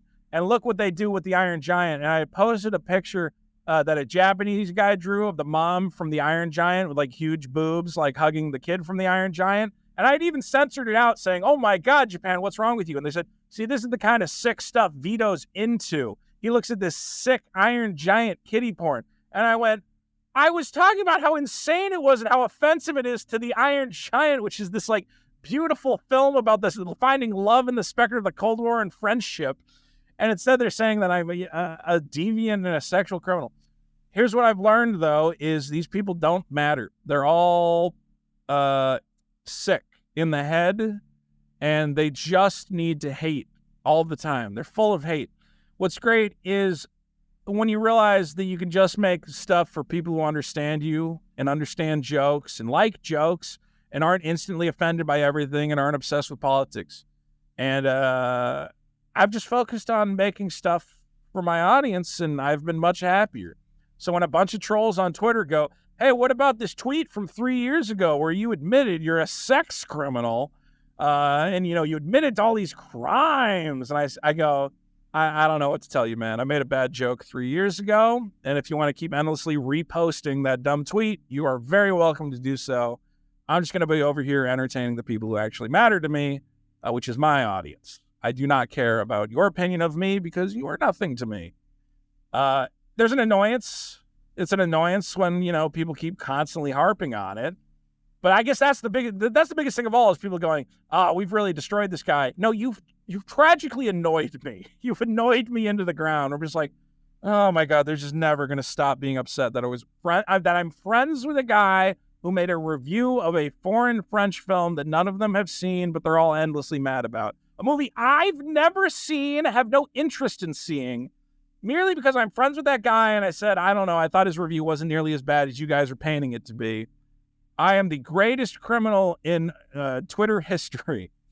And, you know, my mom always says, well, Vito, why are people so mad at you? I feel so bad. She's like, it seems like people on the internet are always mad at you. And I go, Mom, I live in a time of great ignorance and stupidity. If the stupid people were not mad at me, I would have done something wrong with my life. The fact that the dumbest, most mob mentality morons are obsessed with trying to destroy me and my comedy career means that I have lived a good and just and honest life where I did not go, you know what, I'm going to not talk about this because I might look bad. I'm not going to make these jokes because they might get taken out of context. No, I did what I thought was right in the moment. Do I make mistakes? Sure. We all do. But at the end of the day, we are not defined by our mistakes or by stupid things we say out of anger or annoyance. If people want to define me that way, I have no use for them. They are not living, breathing, thinking people. They're animals. They are dogs. And I do not care for the opinion of a dog. I care for the opinion of my fellow man. And thankfully, I believe my audience is comprised of men and not dogs. Dogs don't typically pay out super chats. No, kind of broke. Dogs ain't got no money. That's what I want. Buy Superkiller on Indiegogo and stop sending mother's milk to the fucking show. I don't need mother's milk. Man, I'm glad to hear that you feel like you're in a good place. I just being even somewhat near you and then knowing. I feel worse for you, and I feel worse for all my friends who get stupid little messages going, Pete, why would you give a platform to that awful, awful man? I question your judgment and your tenacity as a broadcaster. And I feel that's the one thing that drives me nuts, because I will take every arrow, I will take every rock, I will take every bullet. But when you start shooting my friends, I feel a great and tremendous fucking shame. I feel it drives me up a fucking wall, and I don't know what I can do other than tell you that if you need to divorce yourself from me for the sake of your public image, do it. I welcome it. Do it. It's up to you. I will not be mad at you for it. That's nice to know. I was gonna say, okay, so it's two things, right? So you do have your Twitter trolls. You have your people who don't really pay attention. They just kind of fall into it, fall out of it. That's one thing. But then you do have people who actually do know better, right? Last year, it was almost. I know you're not spiritual or religious at all. Maybe not in the. I'll be spiritual and religious when the spiritual and religious people stop calling me a criminal for tweets I made 3 years ago. Well, I am, and then there was about maybe it was a year and a half ago where there was this opportunity because Dick got in some argument. I was on Flashcast, Yellow Flash's show, and they mentioned you. I felt inspired. It's like, go talk to your friend Vito about this. So then I was like, okay, all right, I'll go tell Vito. And it led to this really poignant, special opportunity where you did actually get to talk to a lot of these people who've been causing you so much grief. I mean, Ethan Van Sciver, and I've told this to Ethan, I have tremendous gratitude for being the bigger person. So, when they were trash talking you, he says, you can't just treat people this way. You can't talk about them this way and not have them on. That's wrong. And so they brought you on, and you talked for half an hour to an hour about all this stuff. And I mean, it was to the point where I was very clear that if they didn't know better beforehand, they definitely knew now, right?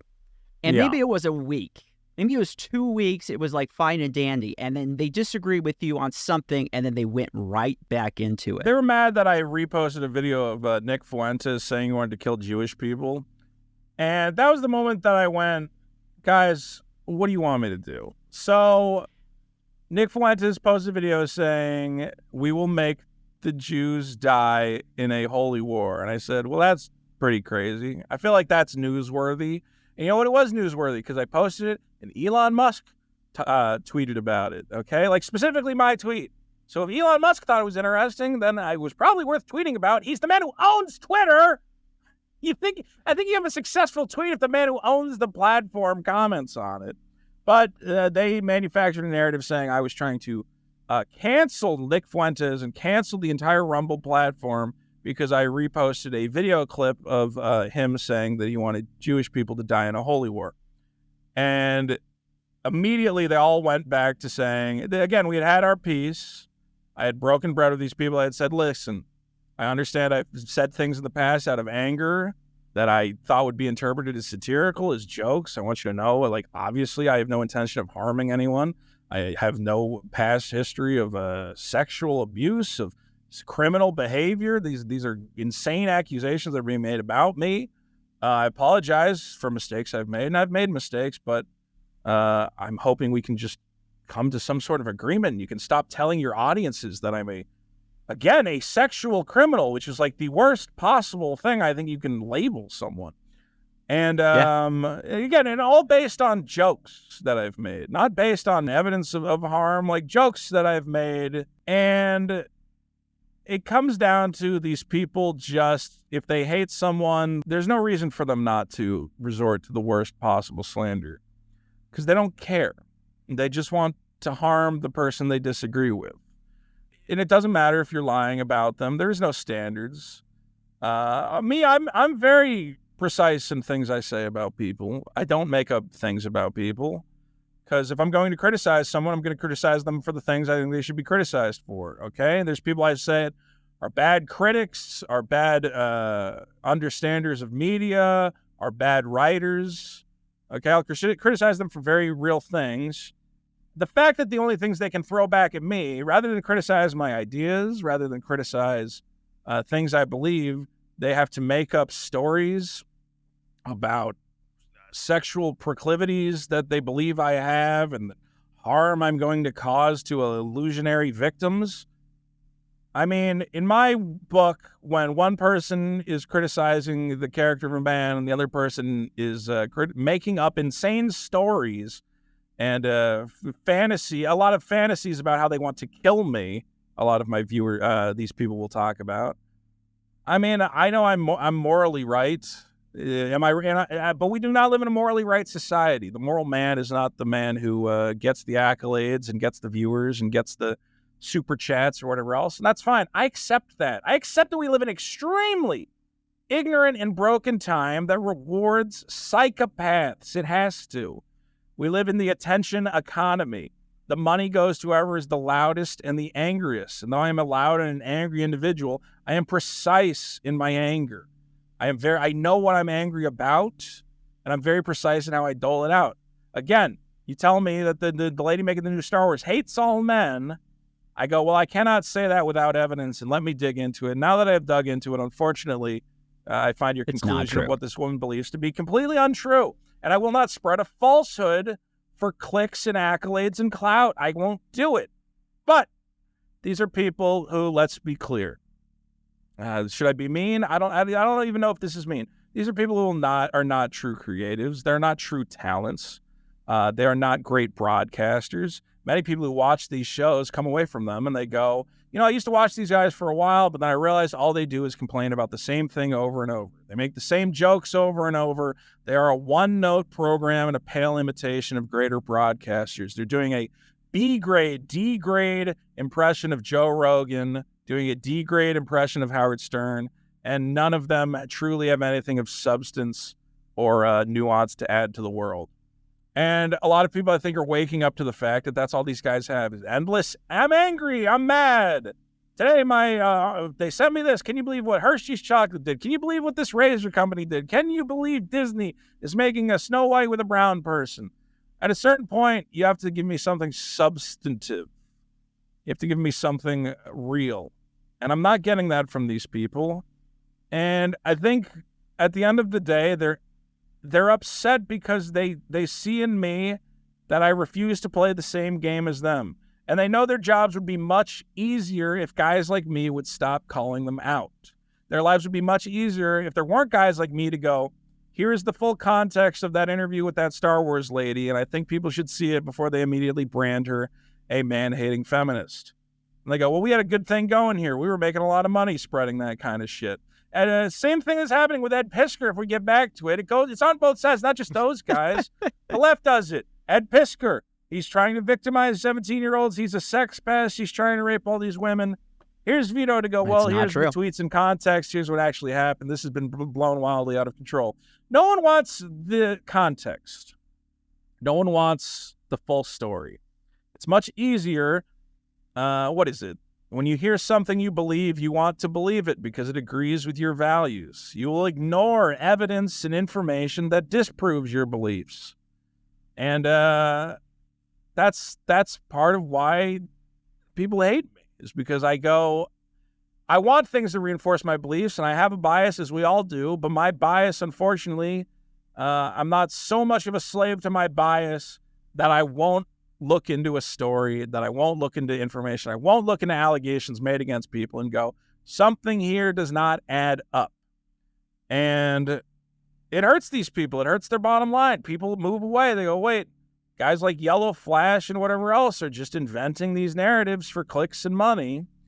And if they can, destroy my credibility, then these things I say about them suddenly become less true and people ignore them. So, whatever. I think on a long enough timeline, I have to believe that the universe tends towards truth and justice and hope and whatever else. It might not. Maybe the world does just, reward insanity and moronicism. I don't know. But I'm going to choose to believe that there is good in the world, and that if I keep living a good and just life and believing in the value of truth and spreading truth when I see it, that at some point someone will recognize that has value and value it. And I think people have valued it, and I have built an audience that way. Am I as popular as some of these other psychopaths and douchebags? No. But I get it. I'm not as loud and angry as them. It's very interesting to watch a guy be loud and angry all day. I can't do it. I'm not as angry as some of these people are. Maybe I am. I'm just angry at different stuff. And certainly you have a larger Mother's Milk Funko Pop collection. Yeah, they don't have nearly as many Mother's Milks as me. People should watch me for that content. I know this got morose. It's definitely, look, I'll put it, and I think I might have told this to you directly. I don't know. Back when you were getting canceled there over at the Destructoid, 2013, that was when I was serving my LDS mission, Mormon mission, whatever you want to call it. And part of the experience, the end goal in broad strokes is like you're trying to bring people into the faith. But in reality, most of the work you're doing is very similar to social work. You're just meeting people where they are, trying to help them with their problems, their deals, help them to find a better path, whatever the path for that person might be. It might be towards the church, but might not. Anyhow, there are all kinds of, advocacy, activism. There are all kinds of religious groups that do something that is in this realm of area. One of the experiences I had from that, and that's kind of what stuck to me, having this experience, you getting to have this moment of truth and forgiveness and Christ-like love, and then it all kind of thrown in your face. It reminded me, when I served my mission, you would work with certain people, and their lives would come up to a point, right? And they have to make a big decision. One of the hardest things, I think, besides my own personal stuff that was hard growing up, on the mission, I had the experience of working in this wonderful family, Sioux Lakota family, living in terrible poverty, really great people. I missed them. I loved them. The butterfly family, we'll call them. And they had a situation where, like, the dad wasn't married, the wife wasn't married to him.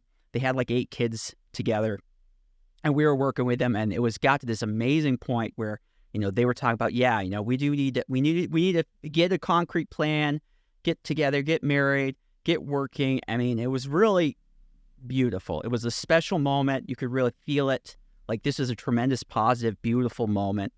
And, some time came by and we tried to visit again, and then everything had fell apart. Right. Now, did that mean that they, or that moment, or that plan, or all the good that they were trying to do was wrong? No. But people have free agency. They can make their choice. And if something wonderful is right there and they choose to go the other path, that's on them.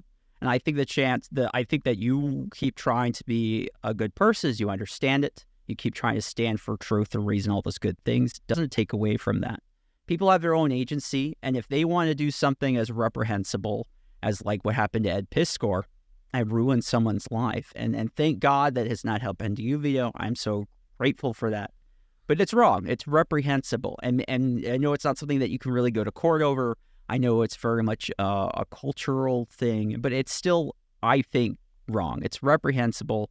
It's wrong. And I know you put on a good face, and you are someone that's generally positive, but I see that kind of stuff, and it makes me angry. And I know it makes a lot of other people angry. I hate that it drives you guys. Look, I don't want my friends to suffer on my behalf. I don't want people to even worry about Look, I want to tell everyone, I'm doing great. Why am I doing great? Because on superkiller.org, you can buy my comic book. Here's the thing.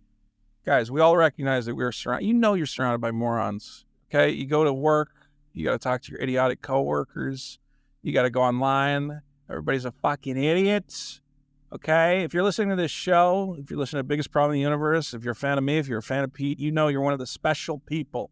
I'm not even lying, okay? I know that sounds like a grift. I genuinely believe the people who watch our content must be smarter than the rest of the world. Why? Because I know I'm a smart guy. I know you're a smart guy. So I have to assume the people who consume this content are smarter than the average bear. And you have to remember that if you live in a world where everyone is a moron, being popular means you're probably a moron too, okay? Some of the most popular people in history were morons and psychopaths. Hitler was a really popular guy. A lot of people really like that guy. Not a good guy. You don't want to be Hitler, okay?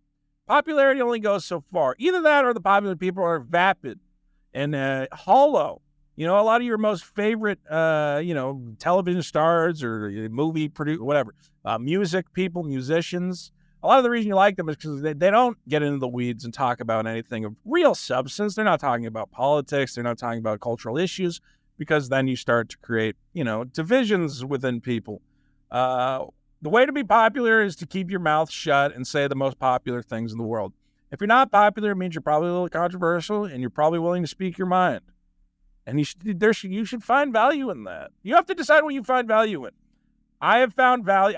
It's not even that I found value in it. It's that I decided at some point that I saw how fucking nuts and insane the world is, and how the best, if you want to be really popular and successful, just shut your mouth and go along with it. You can make a lot of money, and you can sell a lot of books, and you can sell Daily Wire subscriptions and gay chocolate bars and whatever else. Or you can go the other way and you can say, well, I want to say something about it. And it's not going to be popular. It's going to be controversial, and you're going to lose friends, and you're going to not influence strangers or whatever else. But you're going to be true to yourself. And for some people, that's more valuable than the popularity contest. I would go insane if you told me, hey, Vito, over here at Kotaku, we're only going to hire left-wing guys, and Alistair Pincer, we gotta fire him for trying to report that a trans person stole all this money. Vito, just don't say anything, and you can keep your job, and you can have all these accolades. Well, I can't do it. I see a man being thrown under the bus and losing his career. Same with that Ed Pischke or whatever else. Vito, just shut up. Don't you know he shouldn't have been sending these messages and blah, blah, blah. I'm going to say I think what he did was basically harmless, maybe just ill-advised, but definitely more out of ignorance than actual intent to cause harm, and definitely did not deserve to be pushed to suicide by this group of nutjobs and psychopaths. So at a certain point, you got to go, people hate me, but do they hate me for the right reasons? And I'm going to say I believe I am hated for the right reasons. I am hated because I make stupid people uncomfortable. And I don't know, that seems pretty good. You can put that on my tombstone. I will not have a problem with it. Wise words to live by. Well, Yes. folks, we're going to wrap it up here. Please check out Superkiller. It's wrapping up its funding on Indiegogo, not Kickstarter. I don't know how I said that. Superkiller.org. Superkiller.org, you'll find it. You have it on the screen. I had the website page right here, and I still They said look Kickstarter. similar. It looks similar as I don't even Kickstarter. know. Okay, so but check them out, superkiller.org, and also Biggest Problem in the Universe, which is I love it. I love it. Great podcast. Every Friday on YouTube. You can go to youtube.com/biggestproblem. I'm a big, dumpy, liberal idiot. My friend Dick is a right-wing loudmouth with a signed Trump hat framed in his house, and we just argue about everything, and people seem to like it. And what's great is we find common ground, because there is always common ground to find somewhere, even though I'm right and he's wrong, and that's the bottom line. Now that you guys, you come to agreement. We I thought agree you on both a number of things. You were correct on buffets. It is kind of a scam, a little bit. Thank you. I'm right on most things. Okay. More people should vote for my problems. You also get to vote at biggestproblem.show. Vote on all the problems. Superkiller.org, youtube.com/biggestproblem. And I'll say this, if you're watching this on YouTube, you have literally no excuse to not just type Biggest Problem into the search bar right now and subscribe. It would take you 2 seconds. And again, this comic book, we're ending the campaign at the end of the month, at the end of April. And I'm gonna say we got big plans for this series. So owning a copy of Superkiller #1, put that in your safe deposit box for a couple years, you might be able to cash in. See, now I'm grifting. I can grift every now and again. It's a 10x investment. It's like gold. Gold. You know how valuable gold is? Buy comic books. All right, I'm done. Pete, I love you. You're a good man. for sticking by me. And you should probably stop for your own sanity, but I appreciate it nonetheless. I'm glad to have you as a friend. I've enjoyed it. You're a good guy. You keep trying. There's That's all you can positives ask along of with the anyone. negatives. We're going to Yeah, win. a bunch of We positives. will win. Hashtag. At the end of the day. I believe it. All right. Well, thank you everyone for taking the time to watch today. This show is edited by the wonderful Mr. Chris Holowicki, who makes me look way more competent than I actually am. Thank you so much again, Chris, for all the good you do. This show was helped put together by Baen's Book Publishing, which is an imprint of Simon Schuster, and Young Voices, a journalism advocacy organization. I was just trying to remember. It's so many words to keep track of. And of course, to viewers and listeners like you, you are the reason I keep doing this. It is a fabulous show, and I've really enjoyed doing it here with you. And so, again, friends, until next time, keep geeking out.